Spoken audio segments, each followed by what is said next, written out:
Hey everyone, can everyone hear me? How are we doing?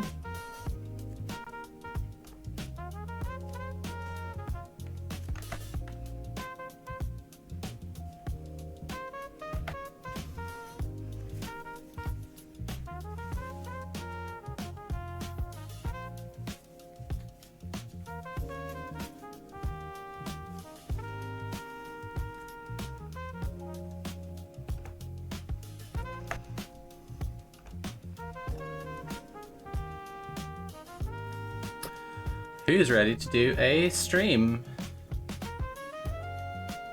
Hi Timeblind. Hey Valerie Valkyrie. Vordrella. Good to see ya. Hello. Vulpix989.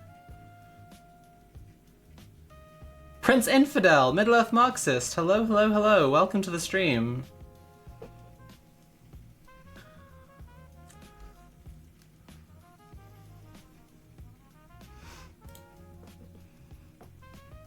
Alright, let's turn this down.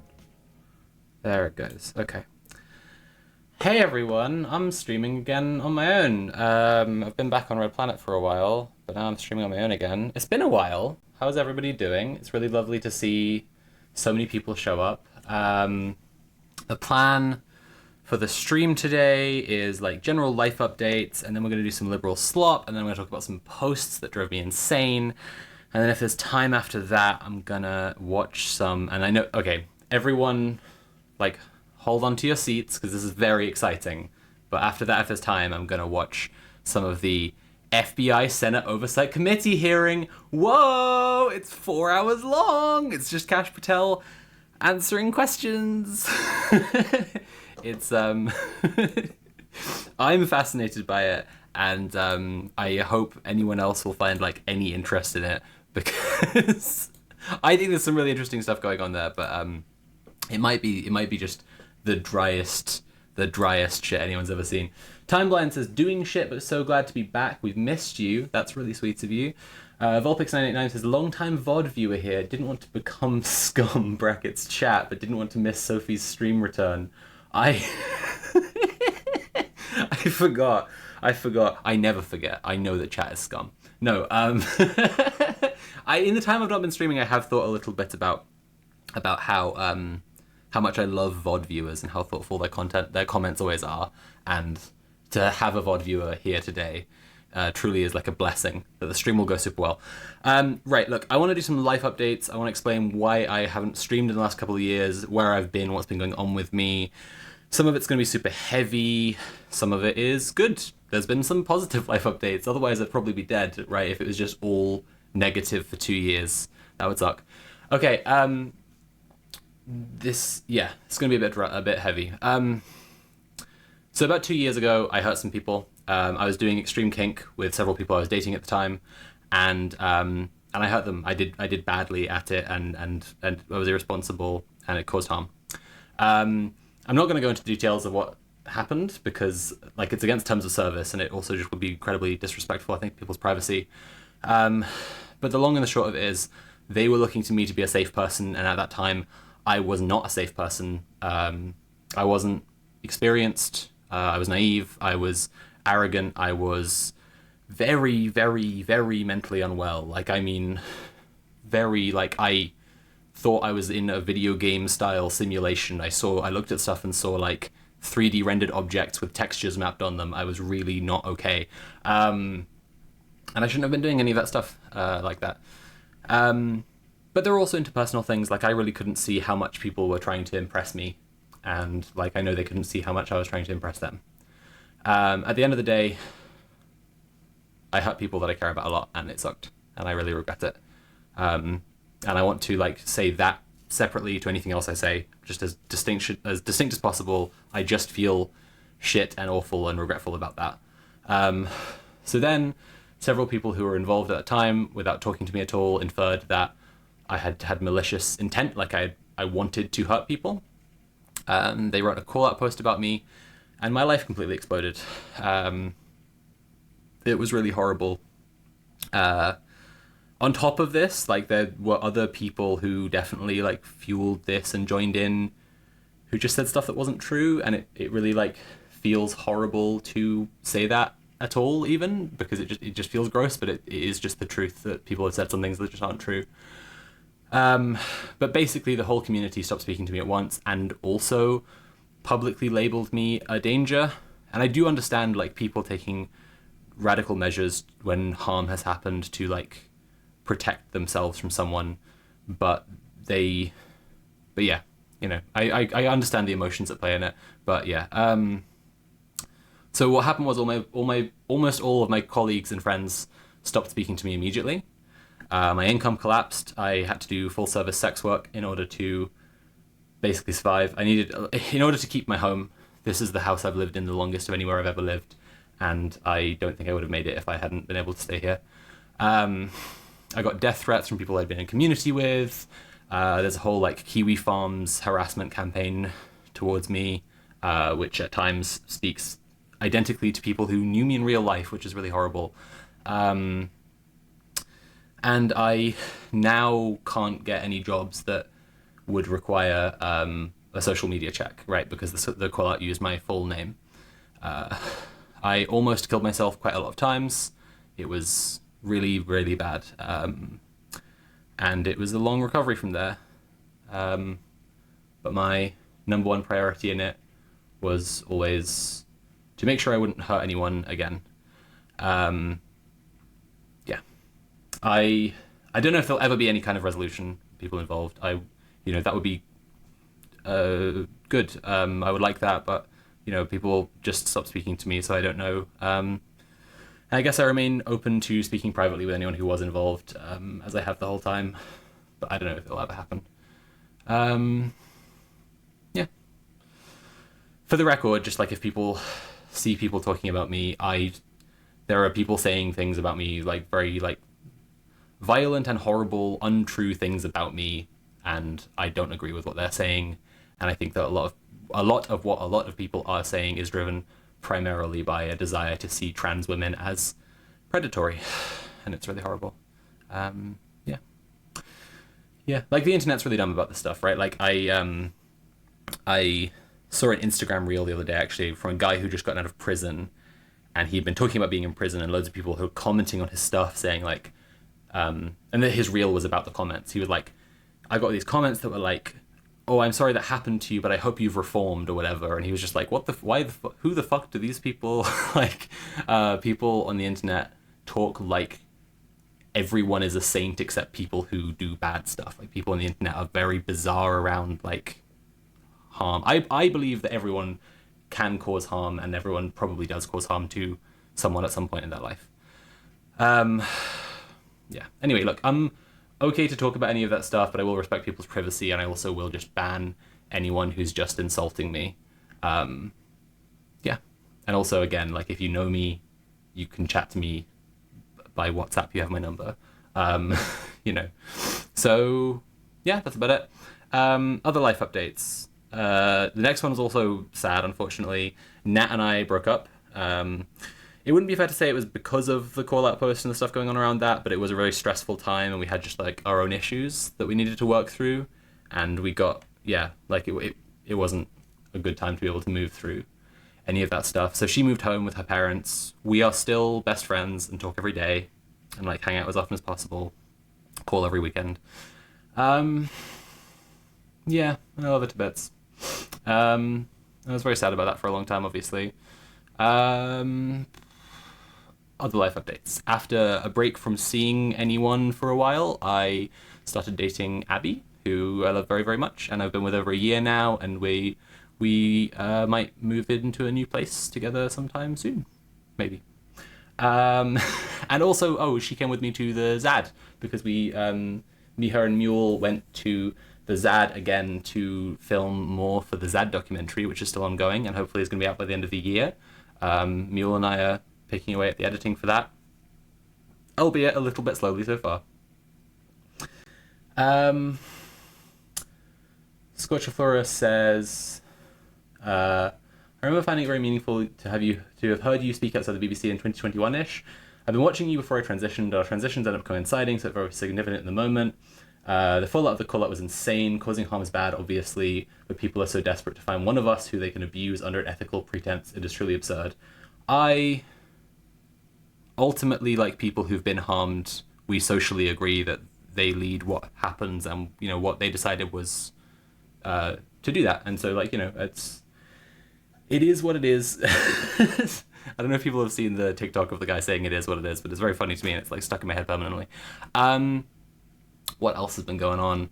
I got into astronomy. If people haven't seen my latest video, no, not my latest video anymore, because Charlie Kirk died, and so I made a video about that. But the one before that, about the Mars trilogy, I included a lot of my own astrophotography in that. I was really proud of that. Been cycling a bunch. Not least to my shifts at the Harm Reduction Hub, which is a local thing that is basically like, it's a needle exchange, but it's also like a non-judgmental advice space for over-policed populations. So the volunteers get like training on, if anyone here is like a Red Planet viewer, then I'm just repeating a ton of shit. But at the Harm Reduction Hub, you get like training on like how to help homeless people, various different like types of drug use and the risks involved in it, and how like best to help people, assuming that they're not gonna just stop doing drugs. Like it's always taking the antithetical approach to like abstinence stuff and just saying like people are gonna do stuff that does have risks, so the best we can do is reduce those risks. And it's a lot of fun. And I'm really like happy to be doing the work and like helping people. And we're also doing more and more like stuff to help the trans community through there, especially as shit gets worse and worse for trans people in the UK. Thanks, Keith. Speaking of which, I just helping myself, to be clear, but I cooked my own estrogen. That's just for my personal use. It's like, I'm not. It's not a controlled substance, so you can just cook your own estrogen. I was very proud of doing that. Very hyped about it. What else? I guess at the Harm Reduction Hub, I started teaching some of the classes, like for the cohorts for the training. I am gonna. Oh, sorry, we've got some more. Social Flora says, "Sorry if that was mildly parasocial, by the way. Just as an internet bystander to everything that happened, I'm glad you're doing well." Thank you. I'm glad I'm doing well as well. It's been a lot of horror for a long time. Hazelda says, "Seeing your recovery process has been something of a relief. I know things aren't great still, but I've seen some hope through it all, and I'm glad you have good things in your life." Thank you so much. Speaking of good things in my life, Abby actually also volunteers at the Harm Reduction Hub and is going to go to a shift. So I'm going to go say bye to her real quick, and we can all carry on chatting about whatever you want, but then hopefully we'll move on to some liberal slop. Yay! So I'm going to put the music back on, and I will be back in 2 to 5 minutes. Chat, do we all remember how much of a lie it is when I say 2 to 5 minutes? I'll see you in some amount of time. Here it is.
Hey everyone, just making coffee. I'm excited to chat about DIY HRT stuff. I'm not gonna be spewing out loads of specific technical advice, but I have a lot to say for sure.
Hey Madra6, welcome to the stream.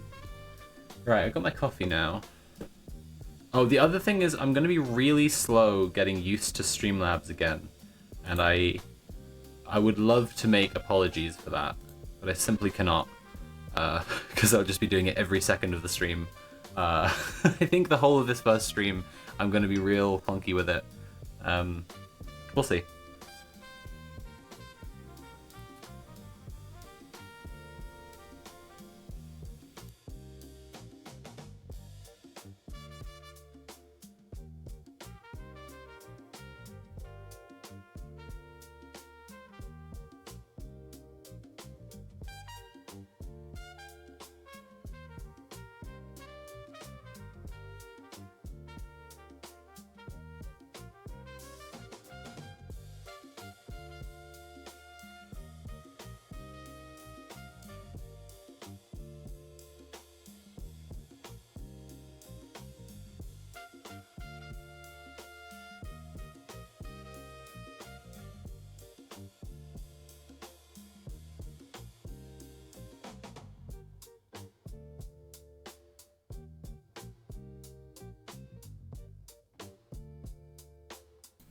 Okay, cool. Let's chat. I'm still in just chatting, right? Okay. What else do I need to remember about how streams work? Returning to streaming, nervous, excited, just chatting. That's cool. Let's make it something like Gumball's Quest. Gumball's Quest 2, Wimbo's Revelation. And that could be the stream title. Cool. So that's good. How is everyone?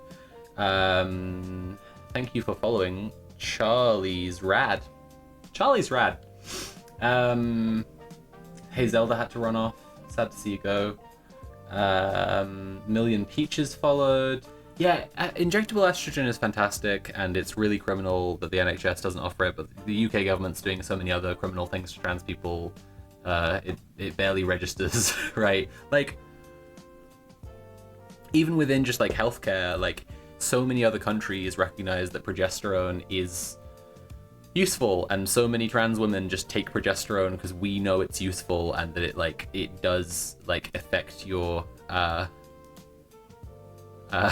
sorry, I've had a message from someone in Signal who's watching, who cares about DIY and says, please ask Time Blind about if putting estrogen in moisturizer instead of hand gel would work. That's very interesting. What was I saying? Yeah, progesterone. They won't give us progesterone, and so we just end up taking it ourselves off of grey market stuff. And there was recently a study being like, oh yeah, progesterone works, and it's like, we all knew this. Like, other than like eat burger, there is no really, cakes and donuts and ice creams and burgers. There isn't a better piece of advice that most trans women need for their transition going the way they want. Timeline says, personally, I wouldn't. I'll feed that back to them. What I hear at Streamlabs, who should be apologizing. I'm also kind of under the weather, so I'll probably sound horrible throughout this stream. What else?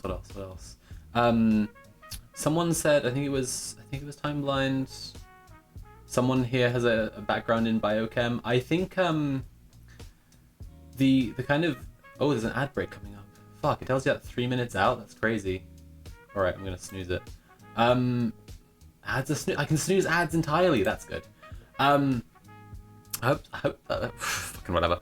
I repeatedly run into this thing among people who are working on DIY stuff where like people who have lab experience are like slightly failing at the harm reduction approach because they think that it's harm reduction to say, do not attempt this unless you have like HVAC or something, or you have like the means to like run a completely sterile like large lab basically. And like every time I see someone giving any advice to, basically anyone who's going to do something that like they view as essential and they're just going to do it, I'm like, if your advice involves something quite expensive and you say otherwise just don't, you're cutting them off from like other advice. And so like loads of people who have loads of dolls who have lab experience basically end up just cutting people off from other advice they could offer, just like kind of refusing to engage with the problem if people don't have like an industrial chemical lab. I cooked my estrogen on the stove. I wish there was, like a harm reduction guide written assuming that people are gonna do that. Because most people have like Lena Kiev's advice. I think people here probably will know of Lena Kiev. I know I've got a lot of people in my audience who are trans women and specifically into DIY stuff. So like Lena Kiev, if you don't know, is this Ukrainian doll who I think her website describes her as a woman with a transsexual past. I love her. And she's like the single biggest reason that DIY estrogen has made as much progress as it has today, because she just experimented with a bunch of stuff in completely insane ways. Like if you read a comment, there's a comment on her like visitors page, because her blog is like, it's so web 1, it has like a visitors page where you can leave comments and then she can reply to you publicly. And she's replied to a comment about hair removal, and she's just said like she's left like a huge block of text explaining how to make an at-home electrolysis machine, and I'm just like, this is completely unhinged. Like, yeah. Anyway, she would just do anything, and she's kind of a mad genius that way. And everyone has undying respect and love for Lena Kiev. But I'm like, given that people will take her instructions and go from there, like realistically, that's how most people will start doing it. There should be harm reduction guides that are based on like assuming that they're going to do that. People be thinking harm reduction means legal liability reduction, but some populations are not friends with the law, says Tori Kabori. Yeah, and that's exactly it. I mean, yeah, your harm reduction has to begin with communities that are over-policed. The communities, people for whom the law binds but does not protect, right? Not the people for whom it's the other way around. Yeah. Oh, I got a septum piercing. So if I start making like kissy faces at the camera, like this, absent-mindedly, it's just me stemming on my septum piercing. That's another update from the last couple of years. I got fat, which is another update. Speaking of transition advice, eat burger and ice cream. I put on a bunch of weight, and my tits and ass have got huge, and I couldn't be happier. I do think like a contributing thing to my terrible mental health in 2023 was like I was trying to starve myself. Like I wanted to be as skinny as possible, and it was really bad for me. Yeah. So we're gonna do some liberal slop. There have been more articles in the last 2 years. I didn't leave doing liberal slop because I thought I had defeated the Atlantic once and for all. I just kind of assumed that their death would happen, like the samurai who has been already cut in half. They would just take a few more steps and then collapse. But sadly, no, the Atlantic is still going despite my like complete evisceration of them in every realm, in the marketplace of ideas, the marketplace of feelings, the marketplace of outfits, the marketplace of vibes. Yeah, there's still Atlantic articles.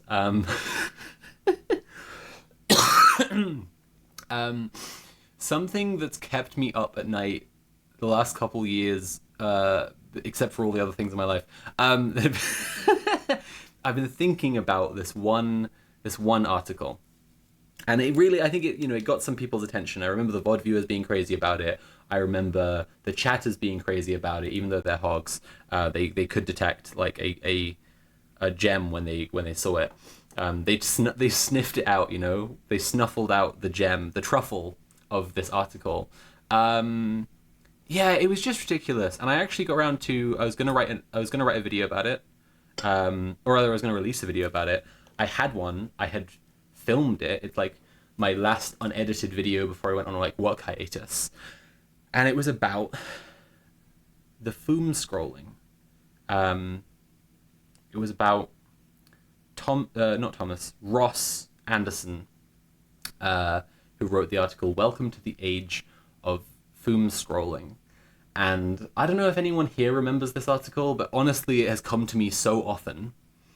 Specifically because when I wrote this video about it, the last thing I said was like, it's really important for us to like address liberal slop and like tear at it, because like the things they say are insane, and they get passed off as like respectable, and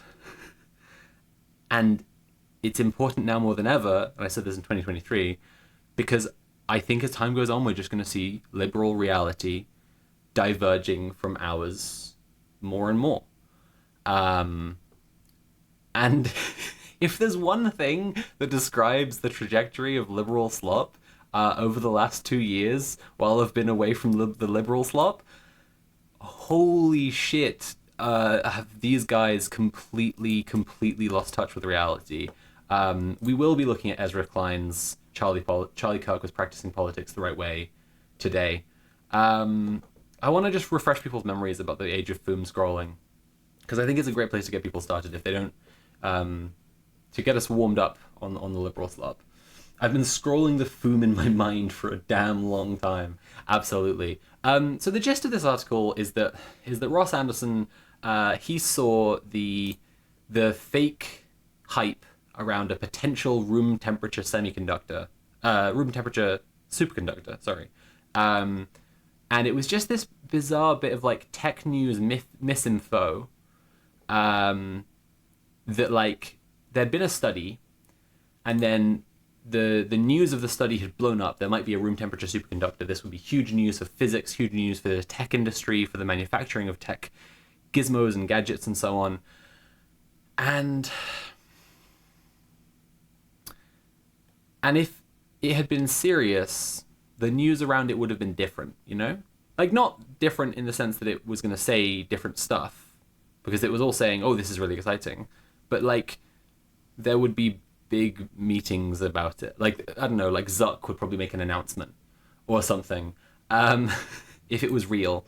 So you can kind of tell right away that, like, you know, this is just a hype bubble. It's not actually that hard to tell when what Ross Anderson says, you know, appears to be a foom. Has he defined that here? I think he's called it. He explains it. A foom. A foom was taking place. In the AI literature, a foom occurs when AI's cascading self-improvements accelerate its own development until it becomes powerful beyond human comprehension. The term is meant to evoke the sound of explosive eruption. Foom.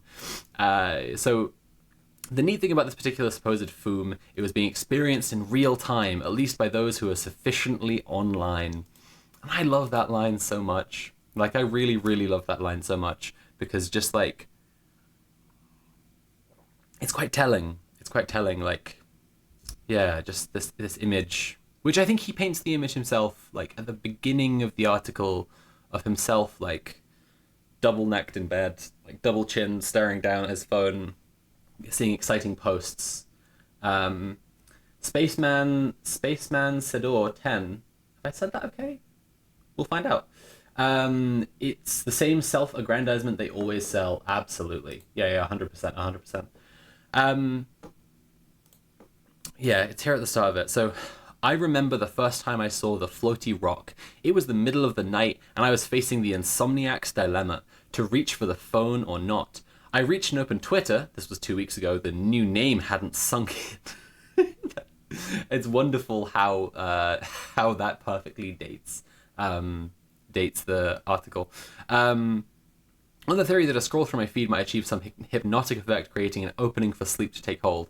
That's when I saw the blurry video. In it, a scrap of metal, small and misshapen like a pencil's broken lead tip, hovers mystically above a thick wafer of polished metal.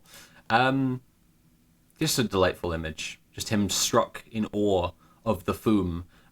He's just describing, like, I find it, like, informationally interesting. Like, the structure of informational flow, I guess, here. Like, a tech journalist who doesn't know enough science, experiencing bullshit news and being like, whoa, like, you know, he's basically describing the thrill of, like, a gambling addict or a stock market money pervert. Mule, thank you so much for subscribing with Prime. I really appreciate that. I'm sorry, everyone, I'm going to be coughing. I'm going to try and mute when I can get there in time. But like I said, I'm sick. It sucks. It sucks to be sick. We are talking about the Foom Scroller. Yeah, I was just fascinated by the Foom Scroller. And it was so obviously nonsense when he concluded that we were about to enter this age of, like, constantly seeing new massive tech breakthroughs. And then he says, like, some of them will be fake, like the one I just experienced, but some of them will be real, and in the meantime, it's fun.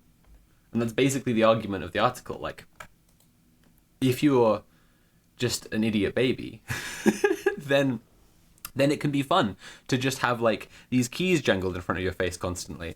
And it was like he was describing, without meaning to, the cool detachment of the commentariat from like real life shit happening, right? Like, I mean, this was in like November 2023, I think this article came out. Like, the genocide was underway. Like, I don't know if people remember the absolute fever pitch of discussion around the genocide being like perpetrated.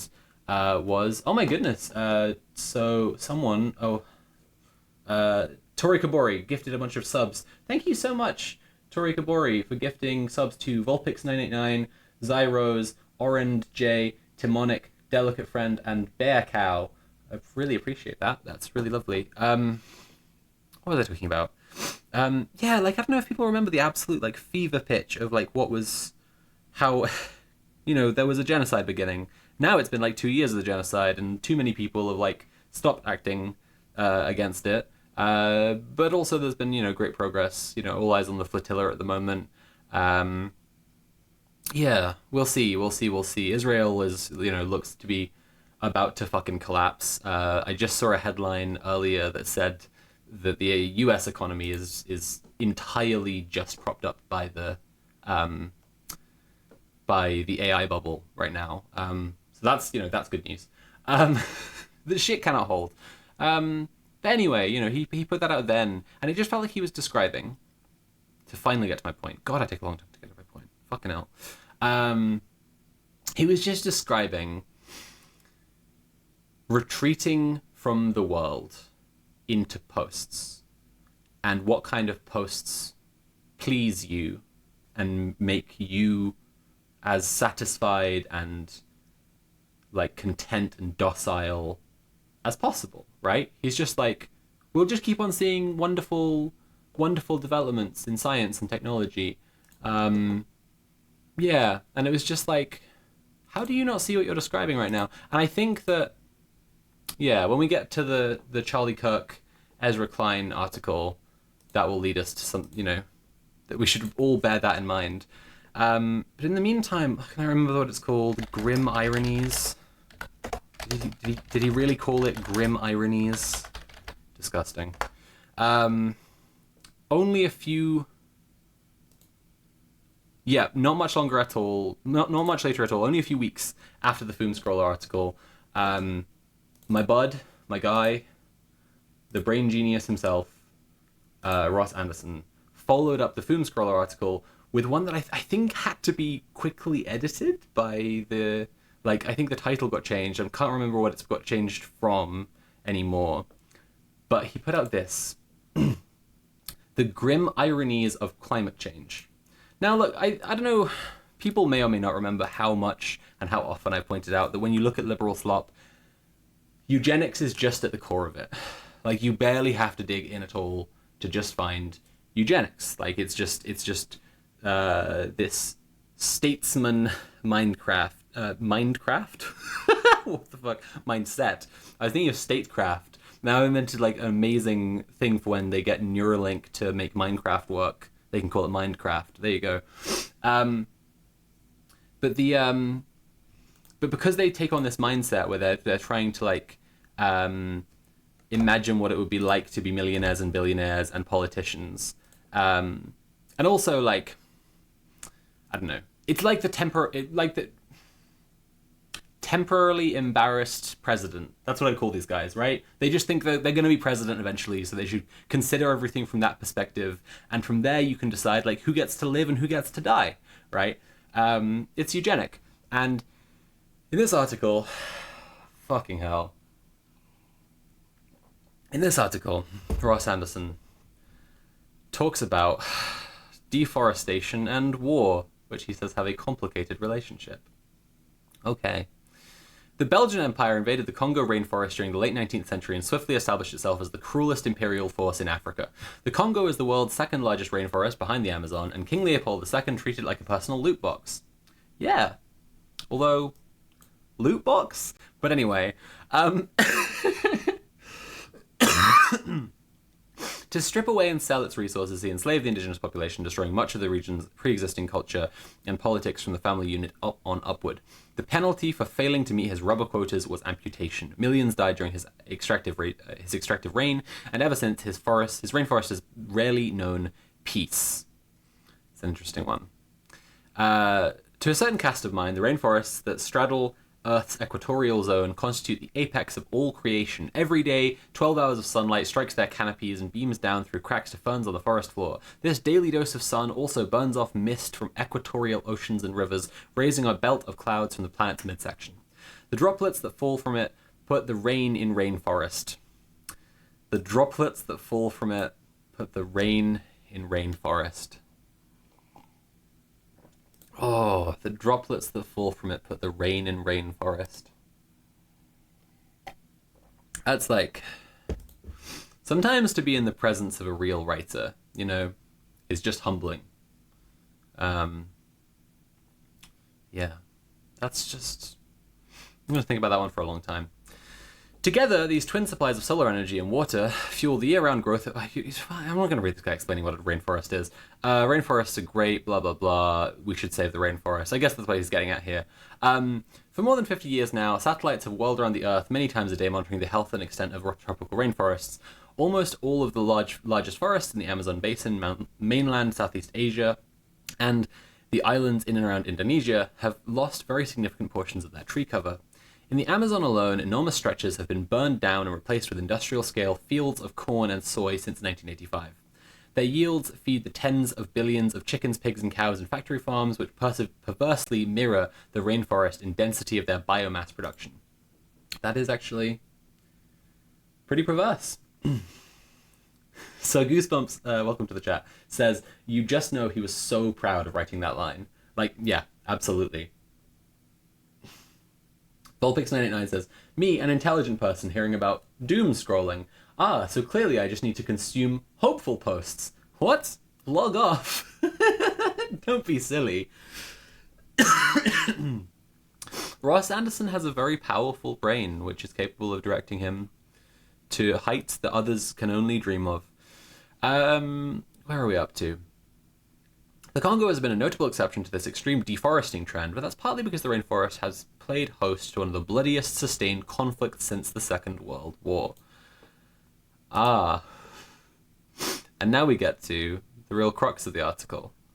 He just wanted to point this out. Well, that rainforest hasn't been destroyed as much, so clearly what's going on in the Congo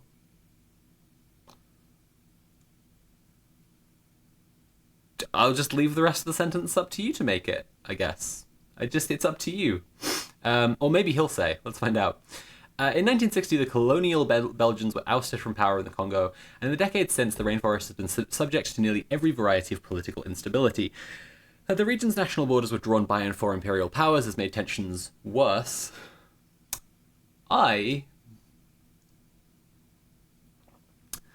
You know, Ross, I feel like it might have just made the tensions, but maybe it's something that's happened to me in the last couple of years as I've become a fucking Maoist third worldist, who knows. Has made tensions worse and has continued meddling by quasi-colonial outsiders. Quasi-colonial is interesting, right? It's just one of those, like... It's like the four guys at a table and a Nazi sits with them and nobody gets up to leave. That's 5 Nazis. Like... We just find a lot of excuses to be like, oh, it's neo-colonialism, or it's quasi-colonialism, or it's public-private partnership colonialism, or it's private sector colonial. It's colonialism. It's just people doing the same exact shit as they always were. During the Cold War, a coup backed by the United States, assassinated Patrice Lumumba, the first democratically elected leader of independent Congo. A brutal dictator then named Joseph Mobutu eventually seized power. Even by local standards, Mobutu's regime was extraordinarily corrupt. He embezzled his way to an enormous personal fortune, depleting the state's strength. When Hutu perpetrators of the Rwandan genocide sought refuge in the eastern rainforest during the late 1990s, the region ignited into the First Congo War. It lasted only 6 months, but set the stage for the Second Congo War, which spanned roughly 4 years and eventually killed more than 3 million people. A peace agreement finally arrived in 2002, but today militias continue to fight in the Congo's eastern reaches. As a consequence, multinational companies have been slower to set up large slash-and-burn operations than they have in, say, Brazil, Max Home... Than they have in, say, Brazil. Max Holmes, CEO of the Woodwell Climate Research Center, told me. Without as many corporate scale operations on the ground, foliage has been preserved, and the planet has stayed cooler. So here we're at the really interesting bit, aren't we? Because he is saying it. He's saying, like, maybe it's good. You know? Maybe it's... I don't know, like, ooh, can I say? Oh, maybe it's good. Like, this is unhinged. This is unhinged. This is evil. Like, this is... At the time, a genocide had been unfurling in real time on everyone's screens for 2 months. And this motherfucker said, maybe there are silver linings sometimes. Just like, yeah, okay. I'll be real with you, chat. I haven't started the liberal slop lectures welcome class to, you know, off with a really testing example that will, like, really, like, people will really struggle with what with understanding what's, like, being attempted by this article. But it's completely insane to me. Like, he wrote a couple weeks earlier, like, I'm going to just look at cool gadgets on my phone and ignore the rest of the world, and I'll feel just fine because the gadgets excite me. Like a happy little puppy, just, like, bouncing around, chasing a ball that hasn't been thrown. And then he writes, like, oh, maybe there are silver linings to deaths in the Congo. This is the kind of thinking that you get to do if you've been foom pilled. If you take the foom pill, you too can look at world events and just kind of not care, really. Just like, whatever. Yeah, it's just a bit like, dunno. It's just one of those. It's fine. Don't worry about it. It's fine. So I checked out what Ross Anderson has been up to recently, a little bit, to see how things have progressed for him in the Foom tunnel where he lives, the Foom shed, perhaps. And, well, I'd like to learn together, actually, because he's got some big historical takes. Yeah. So let's look into every scientific empire comes to an end. Oh, I've accidentally put the window. Sorry, I said that I'd have problems with Streamlabs, but I accidentally put the window too low down here. Let me just move that up a little. Oh, that's funny. What's that chap doing there? Hang on a second. I know that guy. That's Mr. Man from the history books. I'm so excited to see where this fucking article goes. Okay. Roald Sagdiv has already watched one scientific empire rot from the inside. When Sagdiv began his career in 1955, science in the Soviet Union, was nearing its apex. At the Kurchatov Institute in Moscow, he studied the thermonuclear reactions that occur inside of stars. A few lab tables away, Andrei Sakharov was developing the hydrogen bomb. The Soviet space program would soon astonish the world by lofting the first satellite, then the first human being, into orbit.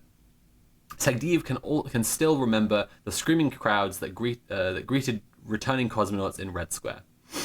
But even during those years of triumph, he could see corruption working its way through Soviet science like a slow-moving poison.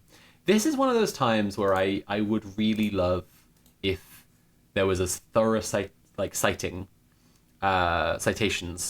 as on Wikipedia in these kind of articles, just to see, like, directly where he's getting this stuff from. I'm just going to scroll ahead a little bit. I'm curious if he interviewed this guy. Maybe. Because he's speculating on his internal life quite a lot. Alright, we'll get back into it, but...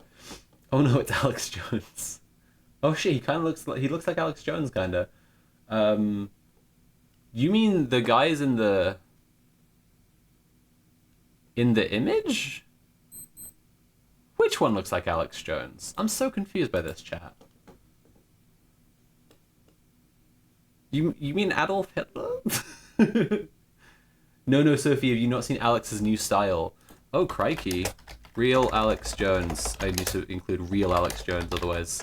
I actually have, because of Hit. Wait, are you talking about new? Because I'm... Oh, crikey. Oh, crikey. Is it newer than this?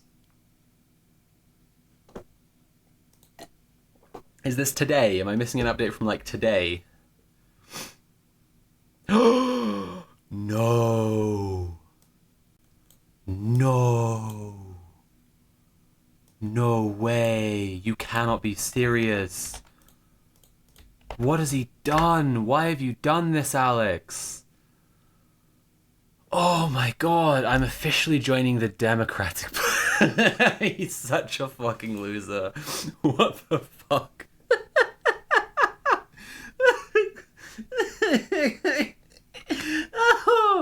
Oh gosh, he's so wonderful. He's such a delightful silly clown.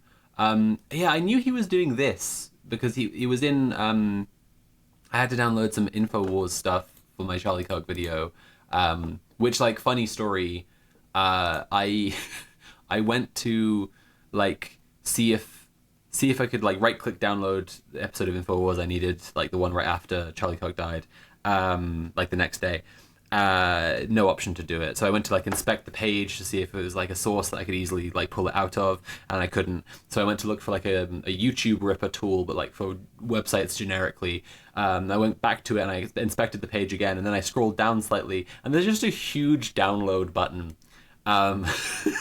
Because of course Alex Jones wants you to download InfoWars and do what the fuck you want with it. But I had seen, let's put this one back on. I had seen this new situation, which like is great to me because the J. Jonah Jameson, oh crikey, Jameson, in the new Spider-Man, what was it called? Going Home, Getting Tired and Going Home. It was the same actor, the guy from Whiplash, but they had restyled him a little bit, and I feel like Jones responded to that with like going directly in for what he was, for being the parody version of himself. But now he's gone, a step further.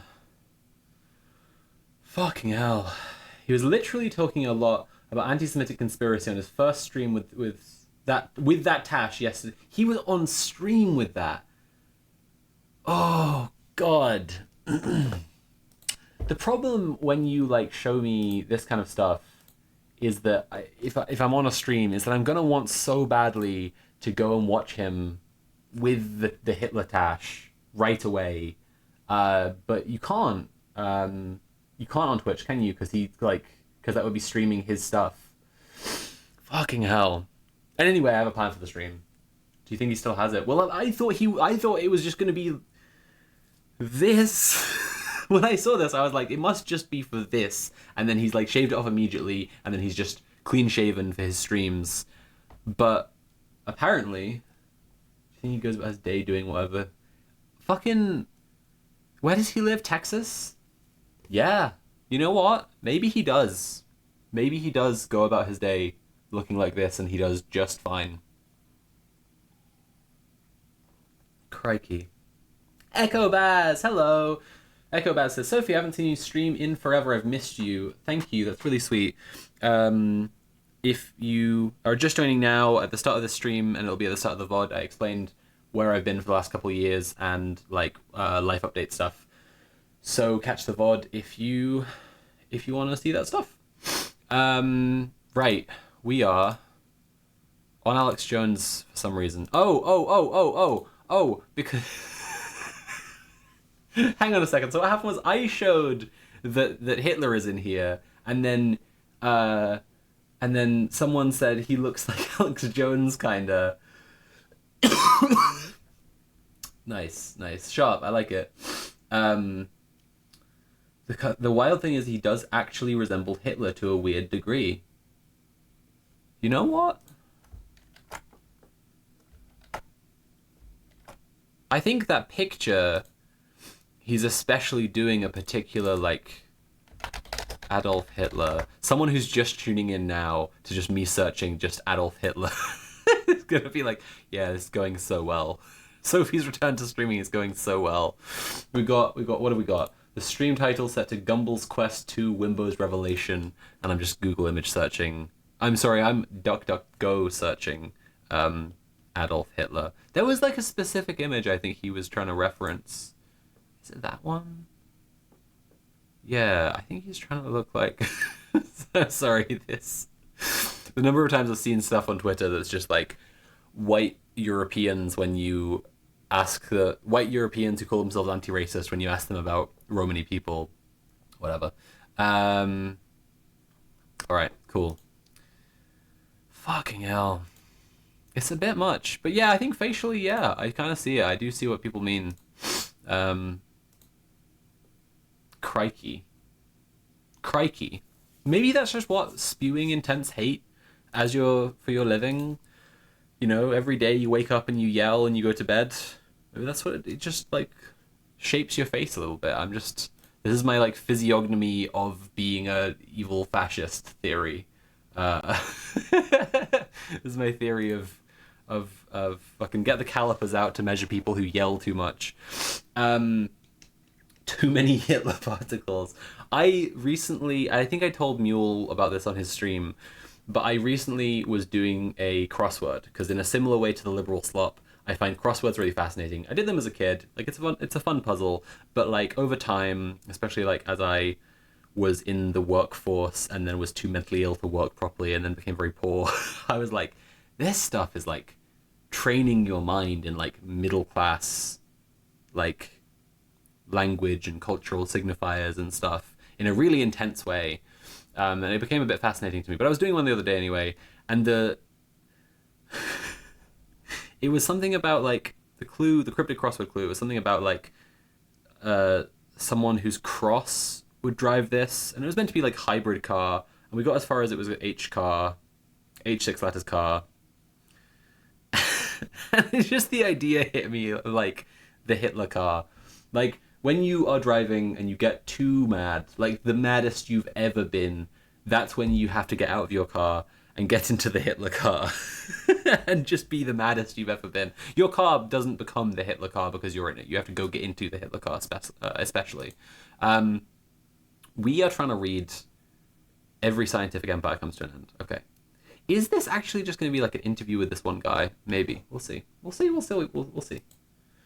It's interesting either way because Ross Anderson has this very like tech will save us approach to the world.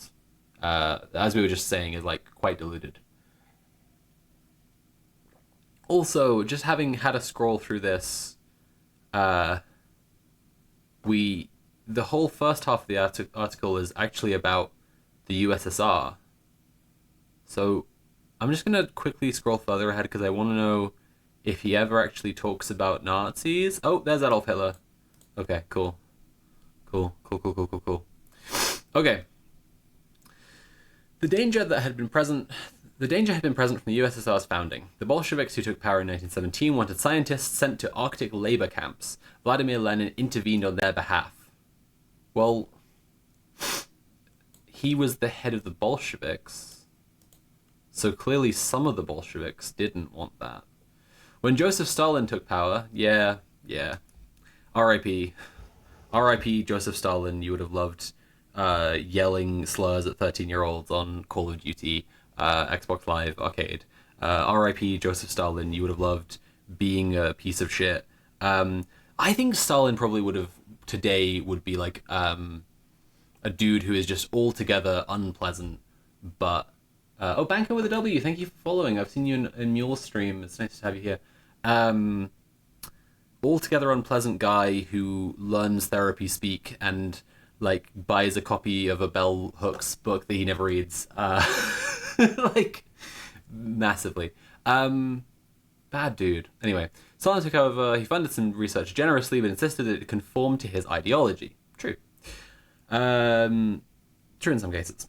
Sagdiyev said that his school books described Stalin as the father of all fields of knowledge and credited the Soviets with every technological invention that had ever been invented. Later, at scientific conferences, Sagdiyev heard physicists criticize the uncertainty principle of quantum mechanics on the grounds that it conflicted with Marxism.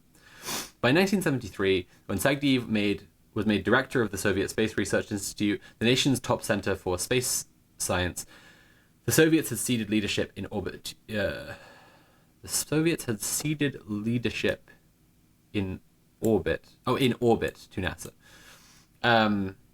American astronauts had flown around the moon and left 1,000 blueprints on its surface. Sagdiev's institute was short on money. Many people who worked there had the right Communist Party connections, but no scientific training. I mean, kind of fucking like Ross Anderson. Sorry, but that's quite ironic, isn't it? Just like this guy who like writes for The Atlantic and has shown time and time again that he doesn't really understand science all that well. And he's like, they had the right connections, but they weren't scientists. Unlike the guy I'm telling a story about, but not me. Stalin would be on so many podcasts. That's true. There are guys in the modern left, specific guys I'm thinking of, who I would compare to, like, if Stalin was born in, 2000 or 1990 or something. But I'm worried that if I made that comparison, they would just like it. They might not admit to liking it because of like how they play politics, but like they would like it, and I just don't want to. What kind of hairstyle would Stalin have today? The temptation to just whip open the Alex Jones picture again right now is overwhelming. But I like is young Stalin real, by the way? Everyone knows what I mean. The young pictures of Stalin that come up if you search young Stalin, and everyone's like, oh my god, he's so handsome. Was that real? Early life of Joseph Stalin. Okay, Wikipedia says it's real. Okay. Yeah, I mean, he might have the classic. The classic sexy Stalin look, to be honest. Anything is possible. In this world, we really know very little. Yep. We've got colorized versions of it. Hot damn. I've gotten really into crosswords lately, and I find the middle class cultural stuff very interesting, but I also would like to recommend Puzzmo crosswords. There's obviously still the same cultural background, but with a more internet culture surface. It helps me get more of the references. Yeah, I mean, getting more of the references is key, and ultimately, like, sadly, like, cryptic crosswords simply rely on a shared knowledge base for them to work. Like, if this ever happens that you and a partner are both really into doing cryptic crosswords, have a go at just like riffing crossword clues to each other, and you'll find it's very easy actually to like come up with cryptic crossword clues that the other one can get quite quickly.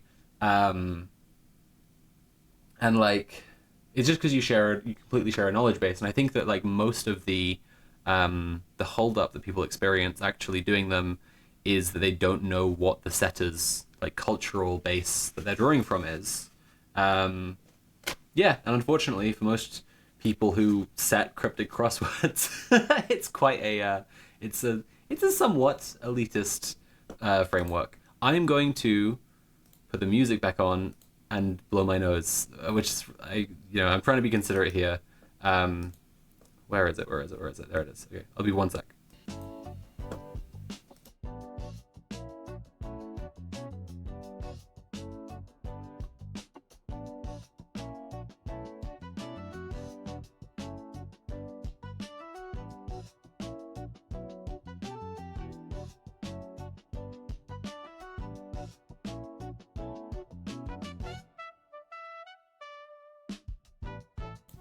Oh, the thing that always defeats me in crosswords is they assume I know about sports ball. Yeah, that's huge. And honestly, like, I don't know. I feel like if it's stuff to do with like football. Hopefully I can.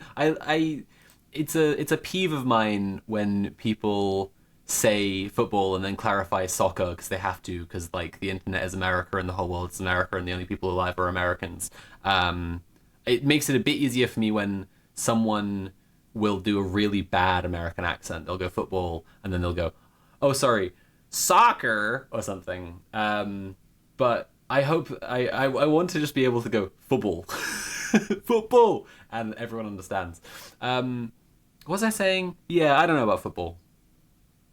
I don't know about football. But I'm more offended when they assume I know about cricket or golf. That one really upsets me. I'm just like, no, you can't be doing this to me. Okay, where are we up to? So, Communist Party connections. Yeah, that's fucking ironic, isn't it? But no scientific training.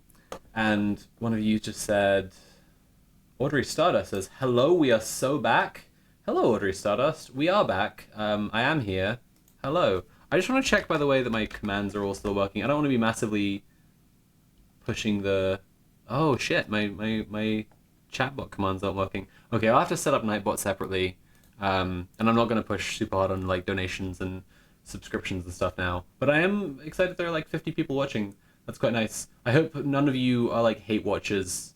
That shit's really sad. Like I don't mean in a bullying way. Just like you could just like do something nicer with your time. I've been doing a lot of mental health stuff recently. You wouldn't believe the number of times in the last 2 years I've like named 5 things I can see and 4 things I can hear and 3 things I can touch and 2 things I can smell and 1 thing I can taste. You would not believe I'm so good at grounding exercises. Like so good. I learned a piece of music that you perform with another person where one of you claps a steady rhythm and the other one claps the same rhythm but with 1 bar, 1 beat out of time, and eventually it completely desyncs and then eventually completely resyncs. Guys, if you hate me, don't watch. That's what I'm trying to say. Echo Baz says, "Is your Discord still only for patrons?" Yes it is. It's $5 plus Patreon subscribers can go on my Discord, but I have really no issue. Like if you only have $5 and you like, rather than spending on like a Twitch subscription, you could like subscribe to my Patreon and then unsubscribe as soon as it's taken 1 payment. Like I don't mind if it's just a one-time thing.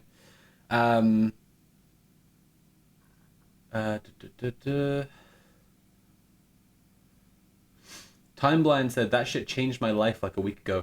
Big up to Contact Counselling for anyone in the UK. £20 per hour, and they have a lot of queers." Huh. That's pretty huge. Where the fuck were we up to? I completely lost track of everything. I was excited there was a new chatter. Hi, Audrey. Discord. Ways to give me money. You can give me money however you want. Hopefully the chat commands will be working next time I stream. We're reading Every Science Empire Collapses, or whatever it's called. The URL says Science Empire America Decline. Lamau. Anyway, Audrey says, "Going to therapy was certainly like the shit I needed, especially right after I came out. I wish every trans person, probably every queer person, especially every trans person, get therapy as soon as possible, because it's fucking hard. Like, it's just fucking hard, and like, it's cis people's fault. Like, it's literally like cis people making us crazy, but it's so hard being a trans person in the world. I wish everyone had like infinite access to mental health resources. And I've got a big project that I'm working on, by the way, called The Mad and the Mentally Ill. It's similar in scope to The World Is Not Ending. Like, it's about a big question of organizing, right? The way that The World Is Not Ending was about doomerism, this is about like how we bring mad liberation in real terms into our communities. So it's big, and like in there I've been looking at like what other resources could be available to people. Unfortunately, a lot of it is just down to people having like better attitudes and knowing how to approach like people being really like fucked up, having a lot of trauma or whatever. Especially like a lot of people all having a lot of trauma, being in community together and trying to like organize. Fuck yes, let's get some anti-psych up in here. Yeah, it's interesting to me because to be clear, to conclude it, what I was saying there was that I've been looking at a lot of different like mental health possibilities and solutions and so on. But like for the time being, the only thing that's immediately available to people, and it isn't because of money, is therapy. So that's when I say I hope everyone can get therapy in the whole world, every trans person ever. Really everyone. But like, I mean, an environment conducive to good mental health with all the things they would need. But therapy is the shorthand. And yeah, it is super anti-psych, which is interesting because like I actually have a great relationship with my therapist, which I know is very rare. Like I interviewed a lot of different people because I really wanted to make sure I got the best possible therapist because I knew it was like life or death in approaching my mental health. And she's wonderful, and she's also just like quite anti-psych. And I think that's like the basis of like why we have a good relationship. Because I think broadly, I and like most people I know have pretty similar attitudes to like mental health and psychiatry and mental health treatment. And I've just heard my friends and loved ones go through so many bad therapists and bad therapeutic experiences. And yeah, I think one of the things that made one of the immediate biggest differences is just that like when I've said to my therapist like I'm experiencing this thing and this thing and this thing, and I don't know, I've been looking at like this disorder. I'm wondering like if that's me, but at the same time, like I don't really agree with the diagnostic model on a kind of philosophical level, but also a very practical level. And she's just like, "Yep, like yep, that's 100% it." I'll probably end up chatting about like more of what's going to be in the Mad and Mentally Ill because it'll be useful also to chat through with people, like chat with chat. What a concept. Welcome to Chat with Chat, the tautological chat show about stuff that's going to go in the Mad and the Mentally Ill, so that I can finally finish it. I've got like 20 solid, really good pages put together of the first half of the essay, and then like 20 pages of like a bunch of well-written chunks that don't quite fit together properly, and it's mostly like an editing job, and it's so close to being done. It's very frustrating. Mega agree. I wish mental health programs did more to put queer people with professionals that understand their struggles more. The local place near me did that, and it was huge. Also, love to hear a video similar to The World's Not Ending. Def one of my faves. I'm glad that you like The World's Not Ending. It was very important to me to get that out there. Still one of the things I'm most proud of having made. If anyone would like to see a more recent very long video of mine that didn't do that well in the algorithm, I spoke for a couple of hours about my favorite book series, the Mars trilogy by Kim Stanley Robinson, and that's like The World Is Not Ending is the best video I've ever made, but the Mars trilogy video is the prettiest video I've ever made. Like it's fucking gorgeous. Like Abby and I spent like 6 months in Kerbal Space Program just like as hobby projects recreating stuff from the Mars trilogy so that I could like clip it and like put stuff into the video. It was really fun. And then I like also took a bunch of my own astrophotography because we got a telescope and put that in the video too. It's really gorgeous and just great to look at. And I guess the overall gist of it is like read these books, but it's also like if you don't read the books, like it's discussing the stuff that I think is beautiful about the books that I think people could benefit from even if they haven't read them. Have you read Ministry for the Future? No. So Abby and I made a deal that we would read the Mars trilogy and then get into the culture novels. So we're now reading Consider Phlebas. There's much to consider, much to Phlebas. I'm excited to read more of them, especially like Consider 2 Phlebas, Consider Phlebas 3, Consider Harder. All the other ones, all the good ones, all the big ones. But after that, I said like, let's read a bunch of culture novels and then let's do a thing reading together where we go back and forth between culture novels and Kim Stanley Robinson stuff. And she's hyped for it. So, Abby, my girlfriend who lives with me, is who I'm referring to. Do androids dream of electric Phlebas? It's a really big question. Yeah, absolutely. Leave it to Phlebas. Yep. Absolutely.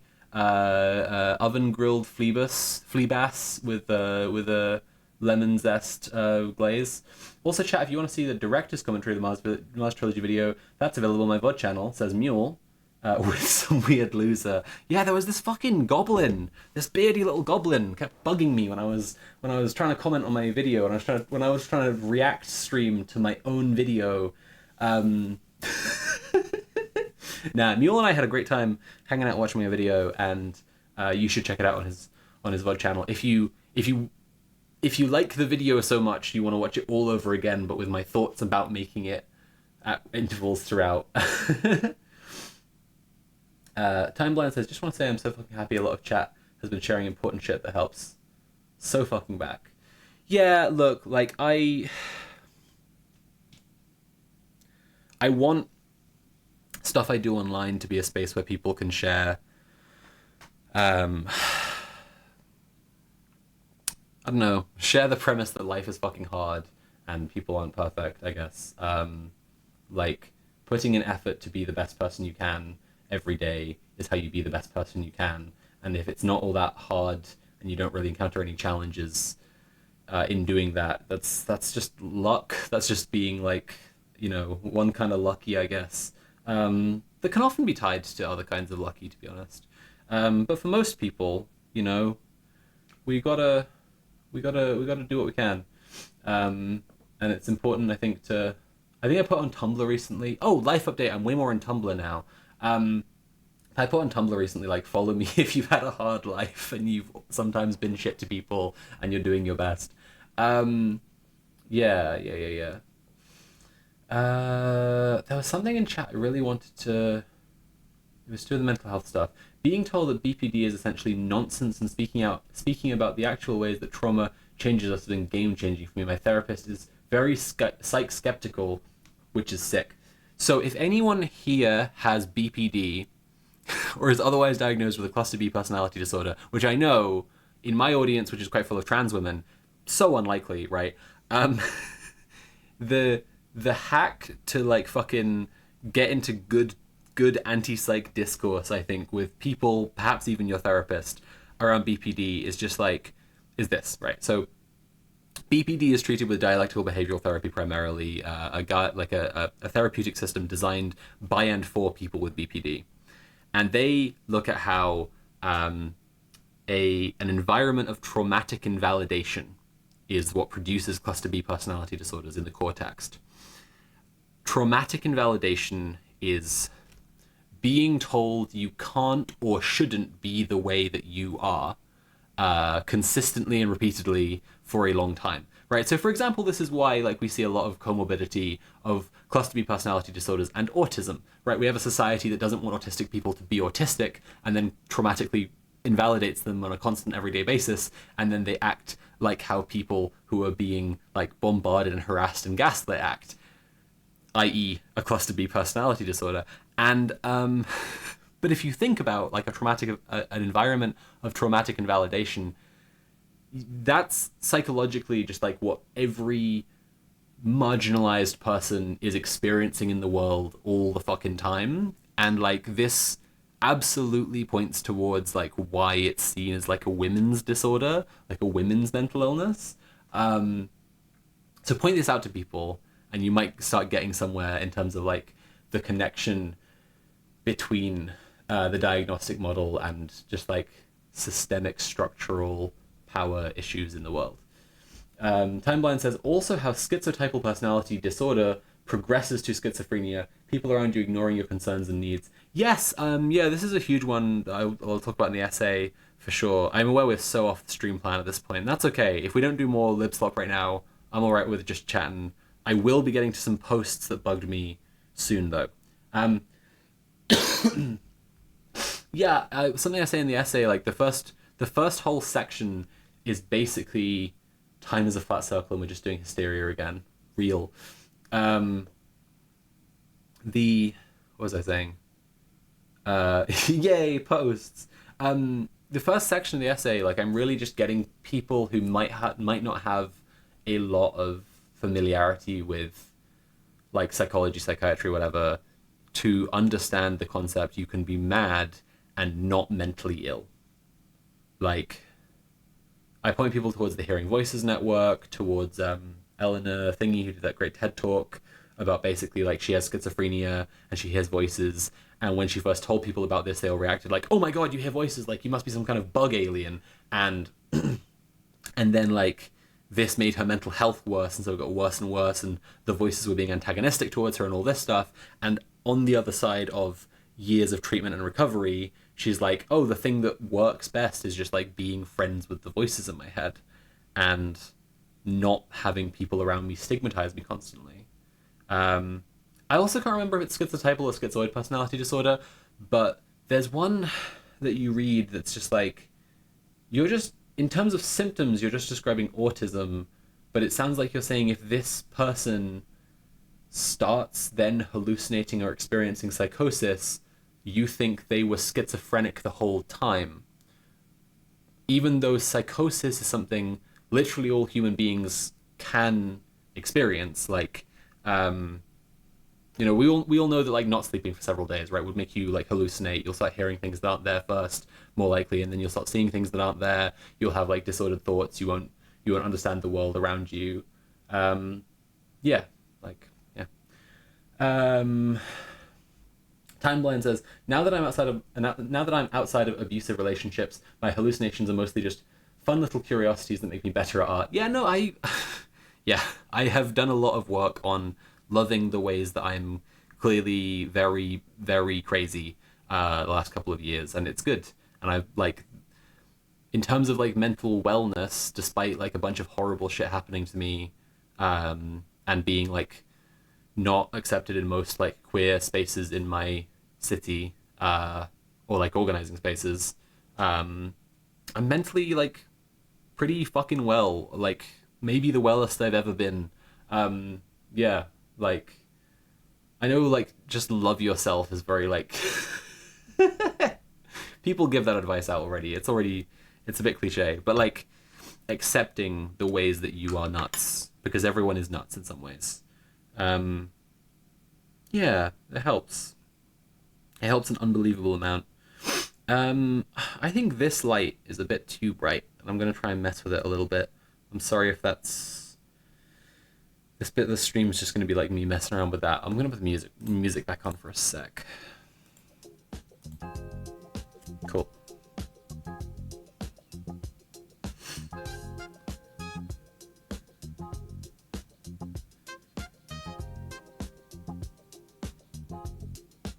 Okay. Yeah, that's a bit dimmer.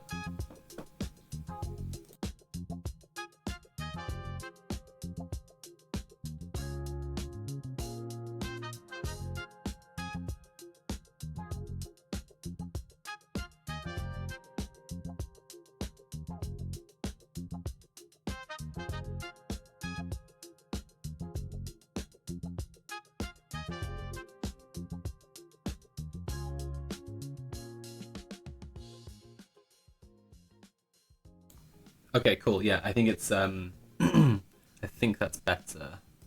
I like how it looks anyway. I'll leave the music on like a little bit low. I think people tell me, especially if anyone in chat has auditory processing disorders, and this is bad, let me know. But like, I think maybe just some funk in the background would be nice. Tokyo Groove Syndicate. It's one of these lo-fi channels. So yeah, some people, Timeline says, yeah, some people say the difference is when you can no longer distinguish between hallucination/delusion and reality, but I've always found that a really, really bad description personally. Like, but other schizos I know do describe this way, brackets, I use this term to describe myself because it gets rid of the disorder bit. Fair enough. Yeah, I think like in terms of psychosis, I've flagged to people who are in my life and who are in like my support bubble and stuff now, a couple of times now. I remember pointing out like, okay, sometimes I'm gonna make some jokes about like, I'll look at like a little dog in the park and I'll say like, oh hi, hey, look at you, you're so small, you're just not real, are you? You're just like a little toy, like a surveillance drone. You're just not, that's your handler, isn't it? You're just not real. And like, this will be me making a joke about the kind of thing that could start to creep in as a real thought.